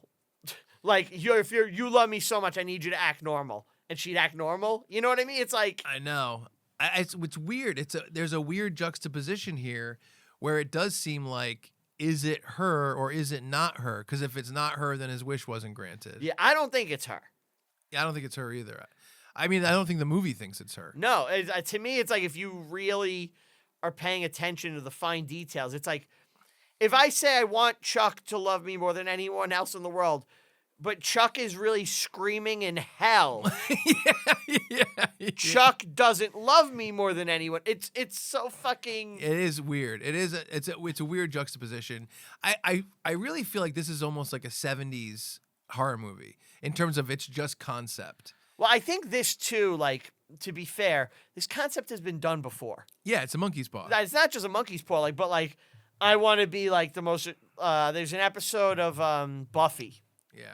where Xander casts a love spell, and it makes every girl in Sunnydale fall in love with him. And that's what I kept thinking of in this. And that apparently Jimmy said there's a Tales from the Crypt episode that did the same thing. And Twilight Zone, I think. I don't know the Twilight Zone one, but yeah. yeah. So it's like this shit's been done, but not this way. Yeah, and it's really well there's done. There's no problem with that. Yeah, exactly. I agree. But yeah, the thing that we have a problem with, and we're 100% the only ones who seem to feel this way, is just that it's this scary tale, whatever. Everyone's like, yeah, Barry's a piece of shit. Bear's an insult. And I'm like, I don't understand that because, everyone with half a brain has to admit that he doesn't think that she's going to be, that the wish thing is going to work in the first place. Yeah. Not only does he not think it's going to be sinister. How many times have you made a wish into a wishing well? I just did it. And I did it like 2 weeks ago. I mean, that sounds so bizarre, but when we went to Jimmy and Michelle's wedding, you light those things and you put them out in the water. You're supposed to make a wish. So I made a wish. Okay. Yeah, exactly. Do you really think that it's a lock, it's gonna happen? It's like it's a hope. It's not even a hope. It's just like a fleeting idea. Exactly. So it's like Bear is not doing it with malicious intent. No. He's like doing it exasperatedly. And I've heard people say Bear's a piece of shit because he didn't tell her how he feels when she pressed him. That wasn't a good I mean, it's not a good move. She's being assertive. He's not being a dick. He's being a pussy. Yeah, it's not a bad guy. It's like, first of all, he was set up by his friend. Yeah, by the way, his friend was banging Nikki behind his back the whole time, which is insane to me. So I related to this. Can I tell you a little story? Yeah. So I liked this girl. We were in a same friend group. Let's call her Nikki. Nikki, sure. I had a big crush on Nikki. And I was like, I had a thing for her. I told one of our friends, I was like, I like her, all this for a while. I was like, time goes by, I'm keeping it because I was like, friends, whatever. Eventually, I was like, I'm going to tell her next Wednesday. I'm finally off from work on this day. We're all going to hang out. He gets there with Steve before me, goes upstairs, bangs her while Steve is downstairs, doing whatever. Bangs her. I come over that same day. And I'm like, yeah, I'm going to do it, man. I'm going to tell her. He's like, go for it, bro. You got this. Oh, that's fucked up. Set me up. So then everybody leaves. It's me and her alone. She was just banged by my friend 2 or 3 hours ago. I'm alone with her on the couch. I finally am making my move, and she's like, no. She was just piped out by my friend. I've never heard piped out. Yeah, oh, you never heard that? No. No. So, doesn't work, obviously. I'm set up to fail. Yeah. And then, it's not just set up to fail. This friend is a betrayer. Sabotaged. Yeah. And he's just betrayal. Even if you weren't going to tell her that night, it doesn't matter. He's like a bitch. He's a dick. But if he told me, it's so much more forgivable. He's like, hey, dude, it came up and I got the chance to bang her, so I did it. It's so much. But I think that's worse. To not tell me to set me up. Yeah. Is the extra step. Yeah, I agree. To make it worse. Yeah. So it's Ian did that to Bear. Yeah. Where sure. Ian's been banging her. So what happened in this story between you and your friend? What do you mean? He banged her? He banged her a couple more times? No, what did you think about it? What did you do? I wasn't happy. How old were you? This was 2010 because I was working the census. Wow. So I was 23 years old. Damn. Were you friends with him after that? Yeah, but not much longer. We ended up this guy sucks. Going our separate ways. Good. For a reason? I kind of just was like, I don't need you as a friend anymore, basically. No, that guy fucking blows. I'd kill that guy. That's kind of his MO. I'm not a big fighting guy. Yeah. But I would fucking tear this guy apart, verbally, and be like, you're a piece of shit. I had friends that were that I know that are still in my life that I hate, and they know I hate them. I had a fight with this guy who's one of the worst guys I ever met in my life.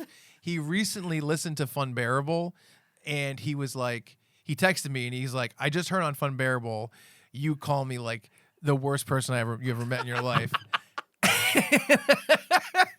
And I was like, okay. And then I didn't see him, and it's weird because it's this guy. He used to be my friend. he still knows our friends. They all think he's a dickhead. But you ever have a situation where it's a guy that's been friends with everyone so long that they feel bad and they still invite him to things? Yeah. So he came out.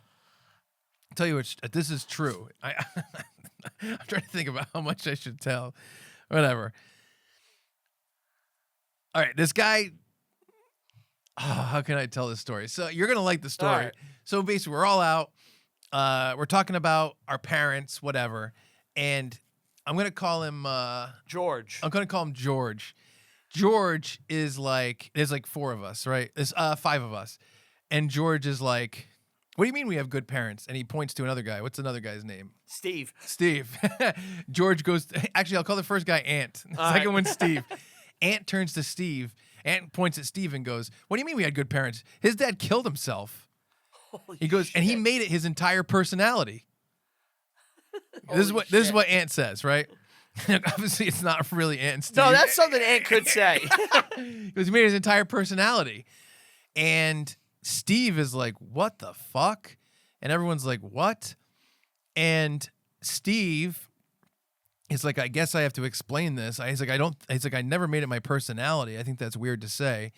He goes, my dad, a long time ago, he came back from like being in like the military of some kind or whatever. He goes, and one night he beat my mom and went to jail. And Ant goes, yeah, but that was normal at the time. People did that. That was normal at the time. But you just said he killed himself. I'm so... But the beating the wife is Yeah. normal.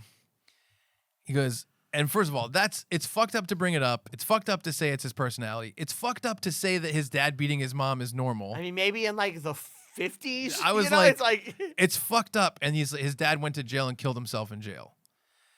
And so this is the story that was brought on by Ant and the killing themselves and all this stuff, right? And we're all like super uncomfortable. And we fucking Ant, everyone knows that Ant is a piece of shit. He's done so much stuff that like legally, if I said it on the podcast, he could like sue me for stuff because I don't have proof of it, but I know it happened. Yeah. I know what happened from talking to people and women I know and stuff that he did. So later in the night, Ant, the guy, not real Ant, is just sitting there and he's drinking a beer and we're all kind of talking and he goes, you know what's fucked up? And we're like, I don't know. And he goes, I'm smarter than everybody at this table. And I almost said his real name. Steve is like, I'm fucking leaving. I can't stand this guy. I can't stand how he's been all night. This is fucked up. I can't be with this guy. And he's leaving. And I stood up. We were in this brewery in Providence, Rhode Island. And I stood up and I'm like to Ant, and I'm like, you're a fucking piece of garbage. You're a piece of shit. Everyone fucking hates you. You're the worst person I know. Everyone knows that this is who you are. I don't know why you're fucking here. I don't know why you're still in my fucking life. I never want to see you again. Look what you did to this person that we haven't seen in fucking, we hadn't seen Steve in years. Okay. Fucking years. And I'm fucking screaming at him.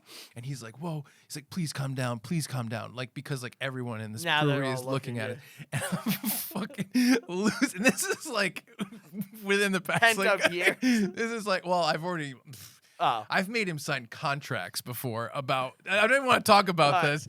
This guy fucking blows. He's like, if I literally wrote down all the stuff that he's done, you'd be like, can we kill this guy? Is there a way that we can get away with killing him? He's the worst person ever. And he called my cousin's wife a cunt behind her back that night. She's like, ugh, it's fucking bananas.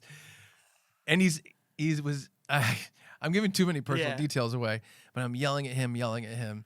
He's a piece of garbage. And like we go outside and like I'm like, I need a minute, so I walk away. Yeah. Right. It's so funny that this happened recently and I didn't say anything. How long ago is this? It had to have been within the past 3 months. Okay, wow, that's pretty recent. It's pretty recent. So we go outside and it's me. I'll say the other names, me, Ben, Jordan, and Steve.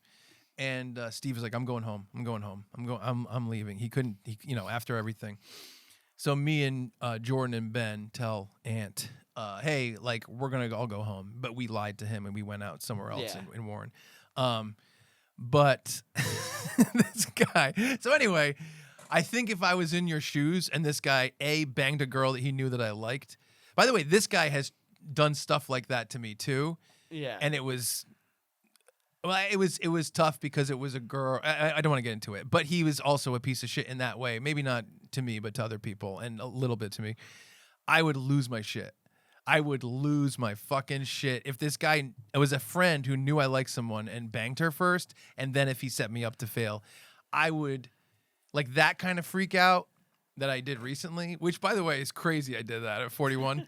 Crazy. But if I'm not, I mean, that's better than fighting. It's better than beating someone up. Yeah, it's you know, you got the point across. Yeah, and also like, it was more like, look how you made this guy feel. And this guy Steve, just to put this in a little bit more context, there's a bunch of us that are a core part of our group. Yeah. Which is me, Jordan, Ben, Christian. We have this group of people that all kind of grew up together. We've been friends for 20 years, maybe more than that. Jordan, I'm 41. We started becoming friends when we were 15. Okay. Yeah. You know what I mean? That's like a long time. It's yeah. crazy. So we had this core group. This guy, Steve, used to hang out with us a lot, 2005, 2007, a long time ago. And Jordan had called Steve to come out because I'm trying to think of what the reason was, but he called him to come out. And Steve, earlier in the night, was talking to us and being like, I miss all you guys so much. Like, those days that we hung out were like the best days of my life. So this is prior to what Ant did to him the whole night and made him get up and leave. Yeah. So I was fucking full of rage. And you already don't like the guy. I already fucking hate the guy. Why is he here? He's a piece of garbage. Like, he stole money from my band. Like, anyway, sorry. I don't want to go off the tangent. No, it's fine. But I would have... So that happened, I would have lost my mind. I can't believe someone did that to you. Oh, dude, it's like a common occurrence back in the day. No, don't say that to me. Yeah, dude, I was having girls stolen left and right. Get the fuck every outta here. chick I like would end up fucking one of my friends. I would choke those people out like a lunatic. I would have lost. I'm not kidding, man. I would have. We physically fought sometimes. Like, when we would rumble a little bit. We used to go out. We used to go to this place called Club Hell. Every Tuesday, it was 80s night. And they didn't card people. And I wasn't a big drinker, but a bunch of my friends were. We used to go there to fucking fight. And it would be the thing where and it's weird too because we were nicer. How can I put this? We would know that we would fight, but when people were dicks to us, we wouldn't be dicks to people. People would be dicks to us, and we'd be ready to fight them. And this one guy, my cousin Christian, passed him. And he passed Christian and he kind of spilled his beer. And the guy's like, what the fuck? And Christian's like, I'm sorry. He's like, what the fuck? And it was 2 or 3 guys. And he pushed Christian. It would have been in slow motion, 8 of us pulling our fists back. And we just murdered these guys in the corner. And we're not breaking noses and punching people's teeth. This is rumbling. You know how that's kind of different than hurting someone? No. Well, you know what I mean? If you're fighting someone and you're I'm going to break this guy's nose, it's so different than giving him body blows. Okay. Do you know what I mean? Yeah. If you're you know what I mean? If me and you were fighting and I tried to break your nose or break your glasses or your teeth, that's dark. But if I had you in a headlock and I'm punching you in the stomach, it's just not as violent and crazy. Okay. So it was that kind of rumbling. One time we went there and there was 14 of us. I don't know why I'm talking about this. And we got into a fight with these guys and we're we'll fucking see you outside. We'll fucking see you outside. It was crazy because my buddy Lou came back to town and he was living far away and he brought his girlfriend back. And so she was visiting us, Providence, for the first time. Night 1, we're we're going to the strip club. And we all went to the strip club. We're woo, with his panties on our head. Got a lampshade. I'm walking like an Egyptian. And she's okay. This is night 1 of her meeting us. Next night, we went to 80s night at Club Hell. And we're I'm going to fucking murder you. So she's this is your life. We go outside. I'm not kidding when I say there was 14 of us. Because we just used to go out all together. We used to get on the bus, huge groups. And I'm I definitely was drunk in this night. And I'm you're done. You're done. And I was screaming it as the guys were coming out. And I was we're too deep. We're too deep. Because there's too many guys. and more of those guys just kept pouring out. And I go, oh my God, they're just as deep. And so we like, seriously, they were all like walking towards us and there was all of us. And I'm like, what are we like? What are they called? The Montagues and the fucking like Cabulets, yeah, it's like it was West Side Story. You know what I mean? That's what it was. And we're circling the guys. So we're going up to them, and I'm like, oh my God. I'm like, we're gonna have like a real fight. Like this isn't just rumbling. I guess that's interesting. The idea of fighting and rumbling is different to me, which I'm sure is only me. I have never heard of rumbling before this moment. Like every fight to me is like you're dead. You're prepared. Like it's a fight to the death potentially. I want to rumble. So I'm going. The guy's coming up to me, right? Like because we're kind of all squaring up, and this guy's squaring up with me, and I go, we don't need to do this. Why are we fighting? And I'm trying to negotiate. All of a sudden, I tried to negotiate with this guy, and it was kind of diffused, so it was okay. But that was the only 2 nights that Lou's girlfriend was there. Okay, so and Lou's she's like, I promise my life isn't this. Like this isn't how I am. This isn't how my friends are. It was bananas. But yeah, so I'm not saying I would have flipped out on people like this. You know what I mean? I can't believe this has happened to you multiple times. Oh yeah, it's like a thing. Brad took a girl to the prom, and his friend banged her in the next room. It's fucking terrible, man. It's terrible. Yeah, I can relate, Brad. No, my solidarity. I hate it. I want to go back in time and kill that guy. I want that guy to start walking with the girl, and I come out of the dark and slit his throat. So I can't stand betrayal.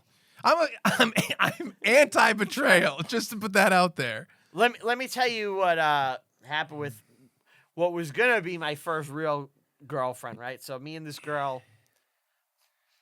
So I had hooked up with her friend. Yeah. I really liked her friend. She that night told her friend that she liked me and was like really, really into me. And her friend was like, all right, I'll back off and like you could, whatever. Be with him or whatever. Be with Brian. And I was like, well, I like you, but yeah. Okay, fine, All right, this could be good. The old 1-2 shuffle. Me and this girl were friends, so I was like, all right, I'll go this way. It's fine. I could adapt. So me and this girl. What? It's just funny that we're telling these stories. I know. So me and this girl are going to. We're dating, right? But she's like being really weird about it. She's a senior in high school. I just graduated. Okay. So I'm not even 18 yet. Yeah. I'm 17. She's 17, 16. So we date, we hang out, but won't kiss. Oh. Like she's like super uptight, right? Yeah. But we're like, I smell what is going on here. I'm like, okay, fine. One night after like our thing kind of ends, right? We go out like that same week with our friend group. She makes out with every single one of my guy friends at that time. After like I had been with her for like a couple months and like refused to kiss or make out or anything, she made out with every single one of my friends. Not in the same night. One night, yeah. What happened? What is the circumstances? We were at a club, and she was just like making out with this one, and then this one, and just like doing that with all of them. How many guys? 5 or 6. This is the most fucked up thing I ever heard in my life. Yeah. And I was like, okay. That fucked my brain up bad. Maybe it fucked you up for good. Oh, no, there were other things that fucked me up along the way. That definitely didn't do me any favors, though. Holy shit. Yeah. I can't believe that. Oh, my God. I hate it. Yeah. And then, like, look, I see myself way more as Bear than, like, Ian. You know? See myself as Nikki. No. Yeah. So it's like, to bring it back to the movie, it's like, I'm watching this, and I've been the Bear. Where it's like, I like this girl. We're in a friend group. Yeah. Because it's like, guys and girls. Eventually, like, look, I've been friend zoned many times. It happened to me a lot. Mm-hmm. And the only way I was able to get out of friend zones was to be like, I'm never going to let myself be put in one again. And it's like, it became my thing where it's like, I'm not friends with girls. Because the simple fact is that if I'm friends with Now I'm married now, so I can be friends with girls. It's not a big deal. But Yeah, like, yeah. You're talking about young Brian. young single Brian, it's like, if I'm friends with a girl and I'm attracted to her, I'm going to want to progress it. Yeah. It's like, I don't want to have sex with my friends. If you're an attractive girl, Yeah. I'm going to want to have sex with you. You know what I mean? So Yeah, it's like, it's tough because there's just this automatic math where it's like, what is friendship? And it's like shared interests, a good time together, blah, blah, blah, blah, blah. Now you add an attractive person to that. It's like, well, why wouldn't you have feelings for that person? Yeah, exactly. It's very tough to make that delineation. it's like, so I was like, okay, I'm just going to put myself in a position, not making friends with girls. Like that was kind of how and it was like, my intentions after that were always clear. Mm-hmm. It's like, because I think as a younger guy, that's how you approach these things. It's like, well, how am I going to meet people? Well, I have a group of friends. Yeah. Oh, that's a girl I like, you know? And they all, like, just so we put it into context too, they all work together in the same music store, all Yes. 4 of them. I think, well, here's the only way I'll push back a little bit. So there's like a supernatural element to this movie, obviously, where things take a turn at one point, where before that, it's regular life. well, that's what I'm more talking about, the regular life aspect. So that's the thing is, I think that the regular life aspect of a guy likes a girl, I think she doesn't like him, probably. We don't get a clear thing, really, but she does say... And the director is teased, like, maybe if he told her, she would have said yes. It's like, I didn't read it that way. I don't, that's the Because thing it didn't look to me like she was, like, into him at all when she's saying that. The only thing is, like, if she's like, do you have feelings for me? I don't know why you would confront someone like that unless you wanted things to go well. Like, why would you be like, do you have feelings for me? Oh, you do? Fuck you. Like, I don't know. That doesn't make a lot of sense to me. Well, I think it's... Just to get it off the table, get it off your chest. Well, he called her Freaky Nikki. And I think... Well, obviously, Ian told him to say that to her. Yeah. Because Ian and her had just had a fight. Oh, I didn't remember that. Yeah, I think Ian says it later in the movie. Okay. I know he says that they were hooking up behind his Yeah, back. they were hooking up behind her back, and they had just recently had a fight. Yeah. And that's why he drove her home instead of him. Yeah. So when he did that, Ian goes, make sure you call her Freaky Nikki, kind of neg her. Yeah. The reason he's doing that is, 1, to hurt Nikki, Yeah. and 2, to set Bear up to fail. Yeah. So I think Nikki in that moment can almost sniff out what's happening. And that's why she's asking. It's possible. I think it's definitely like open to interpretation. It's so weird to say someone, you have feelings to me, feelings for me. Yeah. I like I said, I'm not sure how I feel about that. What I was gonna say is like Bear from like I'm gonna tell her how I feel up to I made the wish. I don't think anyone thinks he's a dick during that time. No, if anything, he's a shy, maybe He's a pussy. cowardly guy. It's Coward, yeah. During that time. But he's not a bad guy. No, but I don't think anyone thinks he's a bad guy before the wish. I've seen people say like he's already bad because he didn't tell Nikki in that moment. I mean, that's not if anyone thinks that he's a bad guy because he pussed out, I think you're crazy. Yeah, I think that's insane. Especially if you're talking about people who are like 19, 20, 21. Exactly. Well, let's say they're 21, 22, right? Yeah, they're young 20s. They're pretty young 20s. Like, yeah, I think that a guy then, if he's like, I really like this girl that's my friend, yeah, he might puss out. I don't think that makes him a bad person. No, me either. But like, so yeah, I'll say, so people think he's a bad guy. If you think he's a bad guy because he made the wish, I think you're insane because no one would think that's real. Yeah, exactly. People say even the wording of it is so cartoonish. Yeah. People also say, yeah, it is cartoonish. But people also say, well, he just wanted it to continue no matter what. And I always want to point out, like, but he canceled his wish. He called, he asked if he could alter it. They said no. Then they said, do you want to cancel it? And he says, yes, cancel the wish. So right there, he's saying, this is fucked up. I want to cancel my wish. So right there, he's making it definitive that he's not okay with it. Backtrack this. The first night when she tries to sleep with him, he says no. Yeah. He doesn't sleep with her. Yeah. And that shows remarkable restraint. Yeah. It's only when she lies, comes back, and acts way more normal Yeah. that he then sleeps with her. Yeah. How is he supposed to know in that moment? Like, maybe he's like, okay, my wish came true. Yeah. But, like, the first night was weird. This night she's acting normal. She wants to sleep with me. It seems real. Yeah.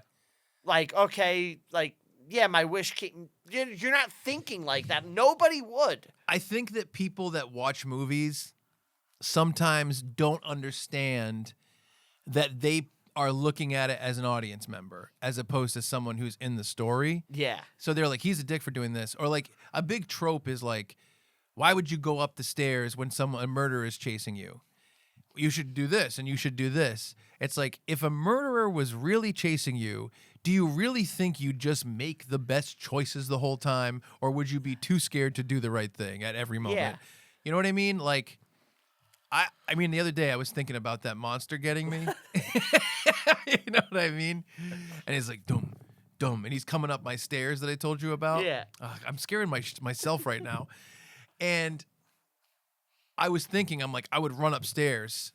And then I was like, oh, like I shouldn't run upstairs. I should run towards my back, you know, the gate, the sliding door, and walk down the patio. But like in that moment, I might not think that way. Yeah. So I think when people criticize this guy for being like, how come he didn't realize that his wish came true and that magic is real? Yeah, Why didn't he like- realize that magic is real? I'm like, because magic's not real? Maybe because he's fucking in his early 20s and he's never seen magic be real? Yeah, it's not like his friend made the $1 billion wish and then he's like, Exactly. If that had happened earlier, I think you get a different movie, Yeah. and you have to he realize it. He made the wish haphazardly. Yeah, Then it's like, okay, it looks like it came true. yeah, And then it's like, oh, this is bad. yeah, How do I end this? Kill yourself. What? yeah. Exactly. Or kill me. You Kill know- her or kill you. One of you has to die. It's the only way the wish can end. What the fuck? Like, okay, I guess I'm gonna stay with crazy Nikki then. Yeah, exactly. And I think that, And then her solution is kill me. It's Yes. like so go to jail forever? It's like and kill someone also. yeah, it's like It's crazy. So I think that the best, if I'm stretching my thoughts, because I don't think he's a dick, I think that he was, yeah, I don't think he was a dick. I think he was put in this position by the gods, the magic, you know, Yeah. whatever. And that slowly it got to be too insane. He tried to cancel his wish. I've seen arguments online that were like, well, maybe he tried to cancel his wish, but he didn't try enough. And I'm like, this is magic. What do you mean? And they're like, well, later on he goes to the store. And I'm like, so he had to do that a little bit earlier and he's not a dick? What are we talking about? I didn't even so like I'm watching the movie and I'm analyzing how do you get out of this. I wasn't thinking get another wish and get someone else to I know. I didn't think that either. and I think that that wasn't in my brain. I know. So like I'm not gonna blame Bear. I don't think he's a dick. But here's what I'll say, devil's advocate. Yeah. If someone wanted to argue that he should have realized something was fucked up earlier, or that he should have been consistently looking for more solutions or something like that, I can see that, but I'm still saying that there's a sliding scale on Yeah. whether or not you think he's a dick or whether or not you think he's just thrown into this situation. It's still a sliding scale. Like I said, he's not going to kill this person. He's not gonna kill himself. He's not going to kill himself. He attempted to cancel the wish. He eventually goes and says, I guess I can try to get more, and they don't work, and he goes to his friend. I think, I will say the one thing that does hurt our position, the sex with the disassociative person. Because if you were having sex with someone and then they just kind of died, like mentally, you would be like, whoa, what the fuck is what happening? I'll say is that's not in every scene. It's in one shot because I think they do show her on top early in like the first sex scene, if I remember. I don't remember that, but maybe. I don't remember that, but you might be right. But that one shot is really weird. I'm like, and I guess the truth is too, it doesn't really, like I told you earlier, like I said earlier, it doesn't really line up with the logic of the movie to me. If she's obsessed with him, Exactly. why is she disassociating? And if there's a possibility that real Nikki takes over sometimes, which has happened a couple Yeah. times, She's not taking over there. She wouldn't be like just laying there. She'd be like, what the fuck? What the fuck? Yeah, unless real Nikki is aware what's happening there. It's like, Even if she is, she's trying to be like, what the fuck's going on? Yeah, That's how she normally acts. I do think that it's an entity and it's not Nikki. Yeah, of course. I'm of the mind his wish was not granted. Okay, I hear you. I wonder if it's like, Because I think that actually makes sense within the logic of the movie. I think that like if you look at the history of Monkey Paw, or Careful What You Wish For, Yeah. there usually is essentially an evil at work causing something bad to happen when you make a wish. Yeah. Like, in other words, if he said, I wish Nikki reciprocated, I'll put it this way. I wish Nikki felt about me the way I feel about her. Yeah, or even, I wish Nikki liked me romantically enough to give dating me a shot. Even if it was that slight, I still think, I don't think the wish is just like, this is great, it works out. I think there's just an evil attached to it. Yeah, well, did you see what he said He wants said to there's do? not, right? He said he wants to do... This is the director. The director said he wants to do a spin-off show or a series where each episode is its own wish. And he goes, sometimes the wishes don't go wrong. And he goes, I would love to do an episode where, like, everything works out because of the wish. Yeah. I think that'd be fun. I think it'd be fun, too.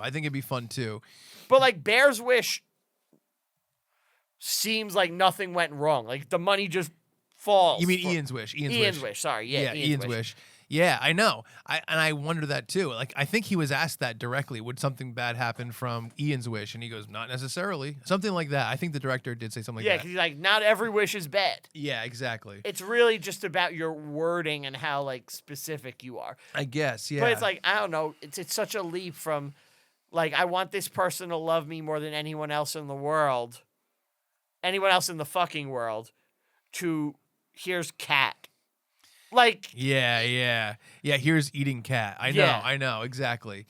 Yeah, so it's tough. I don't personally think he was a dick. I think that he tried to get out of it. I'm Team Bear the whole time. People are basically like, he put his own wants of being with her over the fact that she was in hell. And I say, absolutely not, because he didn't know that was going to happen. He tried to cancel his wish, and eventually he tried to get the other wish. But he tried to cancel his wish pretty early on, and the response was, kill yourself or kill her. Yeah. And he's not going to do either of those things. So I don't think the whole movie, he was just like, well, fuck her. I guess I'm lucky to be with her, Like, so I don't care. I think it's heroic if he finds that out and then kills himself. Yeah, that'd be noble. But I also don't think... He's expected to do that. I don't think, like, the lack of nobleness is bad in of itself. I agree. You know, it's like that'd be going above and beyond. Yeah, exactly. So, I know. I agree. I completely agree. I don't get it. If you I think I'll be honest. I think a lot of people are taking their individual politics and relationship views into this movie. I think people are... myself included, too, you know, because obviously I relate to Bear. Yeah, I think that there is... there's like... Fuck men element to it. I think there's a fuck nice guys element. Like, there's there's a subreddit called, like, nice guys. There's also a nice girls, and it's the same exact thing. And incels are a real thing where, like, guys that, like, hate women and they're like they're like angry. It's not like I like a girl. It's like angry at women or something like that. That's not Bear. That's not Bear at all to me. I think that the idea, if you want to call him that, it's like, show me where he doesn't like women in this movie. Like, you know what I mean? Show me anything outside of the relationship about his character that is even a negative. I don't even understand how he's a bad guy. He's a weak guy. He's a pussy. He's a coward. That's what I think he is. It doesn't make him bad. I know. I don't. And it's like, he wouldn't be in this situation at all. Yeah. If, first of all, Nikki, I mean, she doesn't have to tell him she's with Ian. Yeah. But, like, you know, you could, like, you're close friends. You could be like, you know, I'm kind of seeing Ian. And Ian is the biggest scumbag in the entire fucking movie. I was going to say, because this is all his fault. I think Ian is a complete scumbag. Yeah. I think Ian is a complete piece of shit. For sure. Because Ian could have been like, hey, man, I'm banging Nikki. Yeah. Don't bother writing love songs about her. Yeah. Bang the other chick who likes you. Yeah. I mean, yeah, that's exactly right. That's exactly how I feel. It's just, I don't know. I don't get the idea. Like I said, the most I can agree to is a sliding scale on when he was really like, this is completely fucked up. Like when he canceled his wish, to me, right then, he was like, this is too fucked up. Yeah. And I also don't think, see, and also that's the first time he really realizes that it's not her. Yeah. And he said, I want to cancel my wish right then. Because right then, he had the moments of her like walking weird and being weird, and the moment in the restaurant when, again, he confronts her about lying. Right, exactly. And she flips out. No, don't. Yeah, that whole thing. And it's like, okay, so he's clearly willing to confront her. She lied to him to start this thing in process. Because he didn't bang her right away. And even if you're like, well, it wasn't really her that lied, to him it was. Yes. To him that was her. Yeah. So what are you supposed to do with this? And he's like, okay. And this is all after the montage. Yeah. She tricks him, then there's the love montage. Yeah. And then it's like, oh, she lied to you about this. Yeah. Oh, let me confront her. Yeah. Oh, she's feeding me cat. Yeah, exactly. Okay. Yes. No, it's that's how I feel. Like I said, the one thing that is weird to me that is unexplained is when he's banging her and she's disassociated. I don't know who that is with the girl. I don't know if it's the evil obsessed Nikki. It doesn't seem like it's the real Nikki. I don't understand that part whatsoever. I would love an explanation from the director. That'd be cool. Because maybe there is just something that we're not seeing. Yeah. That's the only part where I'm like, I wouldn't, if you were banging a girl and all of a sudden she's just not alive, like, you'd gotta be like, what the fuck is happening? That's the only thing that I see that where he's like, that shouldn't be happening. But besides that, it seemed like as soon as he realized something was really wrong, he tried to cancel his wish. You know what I mean? And he was stuck with this world where he had to kill someone, including maybe himself, and he didn't make the decision to kill anybody, which I don't think makes him a bad guy. No, yeah, we're Team Bear. Yeah. Bear is innocent. I'll say it to my dying day. I'll say I'm Team Bear is innocent and Team Bear is a pussy. Yeah, I won't disagree with that. You know what I mean? That's fine too. Yeah. But the movie is really worth a watch. I think it's a great. Fun horror movie. I love that it's making so much money and making a big impact. Yep. I'm excited to see what the directors do next. I think he signed on for some bigger IP. I think they're going to make a sequel to this. I think they're going to do more, but I think the director also got Texas Chainsaw Chainsaw Massacre 2, right? Yeah, something like that. Not 2, Texas Chainsaw Massacre, the new reboot they're going to do. Yeah, exactly. But yeah, I think it might end up as my horror movie of the year. We'll have to see. I liked it more than Bone Temple. Did you see Bone Temple? I wanted to. I didn't get to. It's worth a watch, definitely. They just greenlit the third part. Really? It was in doubt because Temple bombed. Yeah. It's an interesting project. It came out at a bad time for me. Yeah, I hear you. You should watch it at some point. I want to. Because Yeah. I liked the last one. Yeah. Oh, I think the first one is incredible. Is Aaron Taylor Johnson in this one? No? Okay. No, he's not. I'm guessing he'll be in the third one then. Maybe. I hope so. I don't want to give you any spoilers. don't. Yeah. But I mean, I'm sure. I don't know. Anyway, Ralph Fiennes, is that his name? Awesome in Bone Temple. He's great in everything. Yeah, he is. Do you see the menu? Yeah, I liked the menu. Menu was great. I thought the menu was fun. But yeah, Obsession might be my horror movie of the year. We'll have to see. So far, I think it's the front runner for me. Yeah. We'll have to. We'll check it out. I really appreciate small movies where they do a lot with a little. What was it? $750,000, and it's made like $150 million or something. It's crazy. I think it's the most profitable movie in cinema history. I think it is, and I think it's one of the. It says, you know what they said? The box office was higher second weekend than first weekend. Yeah. You know when the last time that happened was? E.T. Holy shit. How crazy is that? And the third weekend was more than the first weekend, too. Wow. That's crazy. Yeah. That's great to hear. See, like, that's the thing is, like, the YouTubers that are making these films, like, those are the same people that as Steven Spielberg making, like, little videos in his backyard and George Lucas. Well, Gen Z, man, they need directors to appeal to, you know? It's like, we came out in between. It sucks for us. We came between I know. the film school 90s cool guys and the new Gen Z guys. It's like we just missed that wave as millennials. I got out of college in 2007. Yeah, me too. I graduated later, but yeah, 2008 is fucking Iron Man and Dark Knight. I know, and you're done. Yeah, you're done. Then the culture changes into Yeah. something different. Yeah, I know. It's like they weren't taking chances on No, small projects. and we didn't have a place to put them for people. Yeah, like YouTube existed, but still it wasn't. Barely. Yeah. You know, and it wasn't. If I had to guess between 2008 to 2026 in terms of how much more prolific YouTube is, it's got to be in the thousands of times more popular than it was then. Oh yeah. You know what I mean? It was for like cat videos and like Chocolate Rain guy. You know what was one of the biggest things that blew up YouTube? It was the number one thing for a long time was the Janet Jackson Super Bowl performance. Wow. Did you know that? No. One of the next things was Lonely Island's Dick in a box. no, it was I'm on a boat. no, it was earlier. It was it's the Chronic. What kills a Oh, Narnia? okay. Yeah. Lazy Sunday. Lazy Sunday and the Natalie Portman one. Maybe. I don't know how early that was. It was pretty early though. Okay, yeah. But that one was big. Janet Jackson, I guess nipple was like a turning point, which is hilarious that it's like it caused a part of culture to change. You know what I Wow. mean?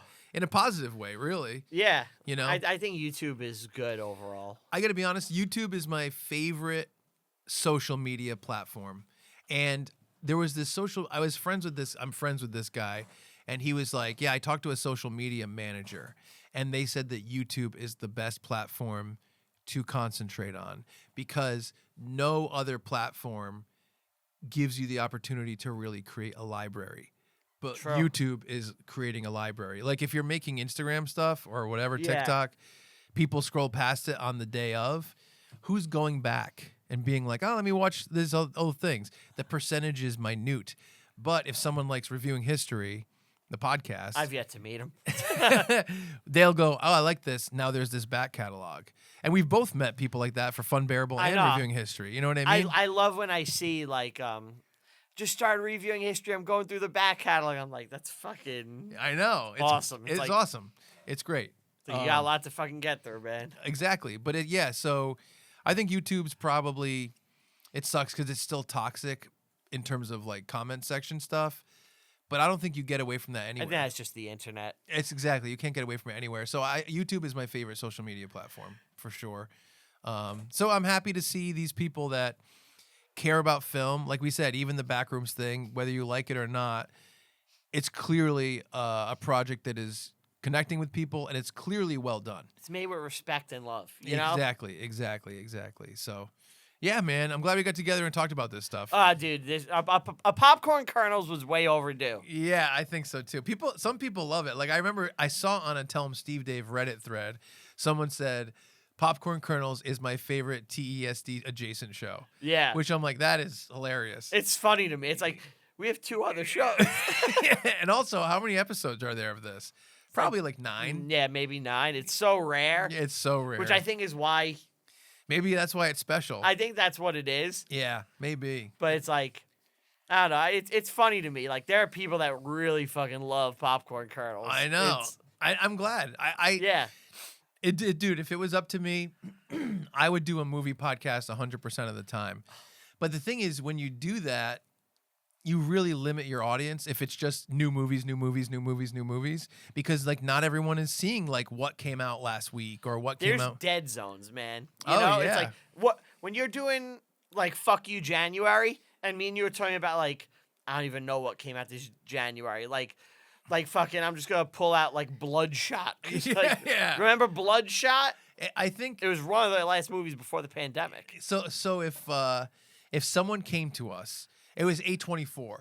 They were like, even though Popcorn Kernels is a sideshow to 2 smaller podcasts and there's only 9 episodes, Yeah. we love it. We want to pay you guys each $150,000 a year just to do weekly Popcorn Kernels. Yeah. All right? I think we could come up with killer programming. Oh, it'd be yeah. like, yeah, we'll cover all movie the big content, stuff. yeah. And when there's dead weeks of like stuff coming out, we're fucking promoting the idea of We special could pitch parties. things, Yeah, yeah. Oh, exactly. dude. There'd be a million things we could do. There's so much you could do with popcorn kernels. The last podcast before Fun Bearable, what I did with Brad. So Brad is my co-host on Fun Bearable. Oh, this is going to come out in the Fun Bearable feed. So Yeah. most people will probably know. The podcast we did before Fun Bearable was the Chuck and Brad podcast. We recorded weekly. So we never banked an episode.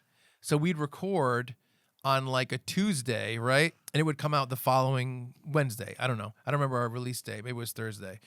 And we would like, if you look at the old Chuck and Brad episodes, I don't know if you've ever looked at the feed on Patreon, it's all movies. It's all like, we saw this movie, this movie came out. I started listening at knew- a certain point. The older ones were so slow. We talk so slow. We're not trying to make jokes. We're not trying to be entertaining. We're just like having a conversation. And it took us a long time to be like where we are now, which is 1% better. But yeah, it's all movies. Yeah, it's I remember like, 'cause, you know, it'd be like, oh, we're talking Top Gun Maverick this week, and Ray was there, and you know, Oh yeah. because he came on right after you saw it, I think. Yeah. Yeah, it wasn't Maverick though. That was way too new, wasn't it? It was one of the final. It was in like that final yeah. year. I think it might be like 521 or something like that. Yeah, maybe. Which would be insane if I got that right. But Yeah, I know. But yeah, so we used to do movies constantly. I don't know if you looked at our art. Did you ever look at did you ever closely at our art? It was not like, closely, but I've seen it. It was a streaming service wall with all of our favorite movies behind us. That's cool. I'm really, really proud of that art. I'll show it to you after this is done. But it was all movies. It was all movies and experiences. Like if we went to comedy shows and concerts and stuff like that. And I miss doing it. It's just, if you just talk about random and brand new movies constantly, it's tough for people to get into it. And sometimes something new comes out that people don't give a flying fuck about. It's like, or you can't cover everything, and people are pissed you didn't cover it. Yeah. Like, I love New Rock Stars. It's my favorite YouTube channel, especially for Marvel stuff. They used to do a breakdown of Rick and Morty weekly, and it was fucking awesome because Rick and Morty is like, for me, it has the most Easter eggs of any comedy that I've seen, and they just didn't do it this year. And I'm like, what the fuck? I'm not pissed. I would never be one of those people, but I'm bummed. I'm bummed that they're not doing it. why do you think it is? Didn't get views the other ones? Eric Voss is like the main guy there. Yeah. And he commented on it on one of the threads. It's crazy because like they have like, I want to say they have around 5 million followers. Like their videos are fucking bananas. They have a big team. But he commented somewhere, maybe on their Reddit, and he was like, he's like, the quality of Rick and Morty has not waned, but they just don't mean as much to pop culture as they used to. And I think that they do have to pick and choose what they cover because they have a limited team, which is why they bring on different hosts, you know? Ooh, that's brutal. That's like such an indictment. I know. You know what you should watch if you don't watch it? You ever watch Heavy Spoilers? I'm watching his Bond series, and I watch select things if I like the movie. I was going to say his Bond series is supposed to be awesome. I'm enjoying it. I mean, I know a lot of it already, but it's like I like hearing facts I know. I know, and he's good at breaking down stuff. He's very good, yeah. I think he awesome. genuinely loves Bond too, I could tell. Oh, without a doubt. He's like paying to go to those locations and Yeah, stuff like that. He has the cars and like, I know what you're doing. You're writing all this shit off on taxes because you want a Bond LARP. I get it. Of course. I think New Rockstar is my favorite. Heavy Spoilers is my second favorite. I love when they're like, and now he goes like, welcome to the Heavy Spoiler Show. I'm your host, Paul, and today we're breaking down the Predator series. Yeah. And I'm like, when they do a whole series or they do whatever, fucking awesome. New Rockstars was doing a channel called The Deep Dive. They did Back to the Future stuff that I never noticed and theories about the plot that I never thought about. I thought Heavy Spoilers Back to the Future thing was great too. Yeah, they're great. And then Halloweenies is my favorite horror. Although they see everything and they talk about everything. So they'll be like, we're talking about these 5 movies. And I'll be like, I saw one of those We're movies. talking about Jester. And you're like, I didn't see Jester. Yeah. You know what I didn't see? Trailer for Clayface. There's a trailer. Dude, it's like a horror movie. Oh, I didn't see the trailer. It's supposed to be insane. And part of me is like, should I not watch it and then just go see Clayface? Yeah. Or should I get hyped because I don't even know what it looks like? But I don't know. Anyway, we're sucking the dicks of the other social media channels. But that's good. Yeah, I think it's look, good. Watch New Rockstars, Heavy Spoilers. I still and like Red Halloweenies. Letter Media. Red Letter Media is great, and I like them, but they are just over the line in terms of cynicism for me. They're too cynical. And I'm not saying that that's not entertaining Yeah. or that a lot of people don't relate to that, but like our old co-host on my podcast was so cynical, and that was really tough to navigate sometimes. And I'm just so much more, like I told you, I'm broken. I just like Yeah. things too much, and I see too much good in things. that No, they're sometimes- definitely cynical, especially about like movie theaters and stuff. Yeah. It's like, I don't know. I like going to the theater. It's like, I don't have the bad experience that they claim to have. I have bad ones, but I think that they just the way they look at movies is a little bit. It's weird because they used to cover a lot of big movies, like Marvel movies and Yeah. stuff like that. But And they're some of done the- with that now. I know yeah. it seems like that, and like just the way that they talk about movies in general, they're super funny. They seem like good guys. They care about film, but sometimes it just comes off as a little bit like fuck this, fuck this, fuck this. Even if they don't say that, it just seems a little bit too Well, it's like, dismissive. I think they got to big enough to the point where it's like, if they don't like something, they're just not going to watch it and comment on it, you know? There's that for sure. And it's like they covered all the MCU movies up to Endgame. They've done a couple of big ones after, yeah. and now they're just like, if we don't give a shit, we're just not going to talk about it. You know, we'll do a different show that week. We'll do a trivia show. Yeah, which is fine. I just feel like when they do talk about stuff, there's a little bit more cynicism than I like, and that's only me. They have a huge audience. Oh, They're super yeah. successful. They're super It's funny. your taste, man. They're you don't really have to apologize. Yeah, they're awesome at what they do. It's just I have different things sometimes that I like in Yeah. different ways. You know, You're a cob. I'm a cob. Yeah, we used to do the snob versus cob. And Yeah. I'm a cob. You know, by the way, you know what's so funny? Why didn't we do snobs versus slobs? Why didn't we do that? With my old co-host, I always called him a film snob, and so the idea was snob versus cob, and I'm the cob and he's the snob, but cob doesn't mean anything. Oh, popcorn kernels. Popcorn, exactly. We're cobs. You're paving the way. Oh, we're a couple cobs, all right. We're a couple of cobs. That's funny. All right. Should I plug my shit? Plug your All show right, because this is guys. coming out on Fun Bearable feed. My show is all movie talk. No, it's mostly movie talk. Yeah. 3 movie pods a week. You know, we go through historical movies. A month. 3 movie pods a month. I said a week. Woo. Oh my god. That'd be a lot. Yeah. With the Patreon, 12 podcasts a month. 4 out of 5 days a week. I'm going, baby. No, it's so late. 3 podcast. 3. Whoa, hold on. You got this, buddy. Wait, I all know right. you can do What it. time is it? Yeah, it's late. All right. All right. So, 3 movie-based podcasts a month based on historical subjects. We go through them. We tell you what's real and fake as we make dick and fart jokes. It's tons of fun. We have a big back catalog. If you want to Yeah. see, maybe there's a movie you like and you want to see if we've covered it. We may have already at this point because our catalog is so big. Once a month, we do a pick episode, which is random historical subjects. We answer emails, and those are just fun, loose hangs. If you don't want to, get into a movie episode, those are accessible for everybody. So we have something to choose from. You can follow that show everywhere on Review History Pod on Twitter, Reviewing History Pod everywhere else. You can go to patreon.com/reviewing history. Sign up for free because even if you're there for free, I put out monthly what's coming out. Maybe something will catch your eye one day you want to see. Do you do 5-minute previews?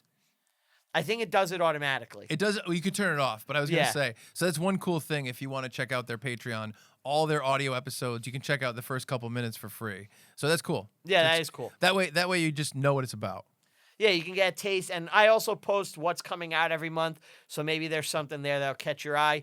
But you can follow the show on those spots and follow me personally on all social media at Brian Ruppert. That's a 2-piece. Follow me on Letterboxd. I rank and review every single movie you watch, even the ones in my personal life. Yeah. Thanks, Chuck. Yeah, and Thank you, tell him Steve Dave. Brian Walt Q. Yes, and if you want to check out more of the popcorn kernels when Rupert and I do a show together, because we didn't explain it at the Yeah, top. no. We do this show as an offshoot of Reviewing History and Fun Bearable, and we put it on Every other one we put on Reviewing History's feed, and then every other one we put on the Fun Bearable feed. We rotate the show. So if you want to catch all the popcorn kernels, you got to subscribe to both podcasts, baby. You got to see them both. And we've done a bunch of them. Like I said, there's probably 8 in the past, which means there's probably more because there's at least 5 on your feed and at least 5 on ours. So there's probably more like 11 or 12. But we do have a good, more than 10 episodes of this.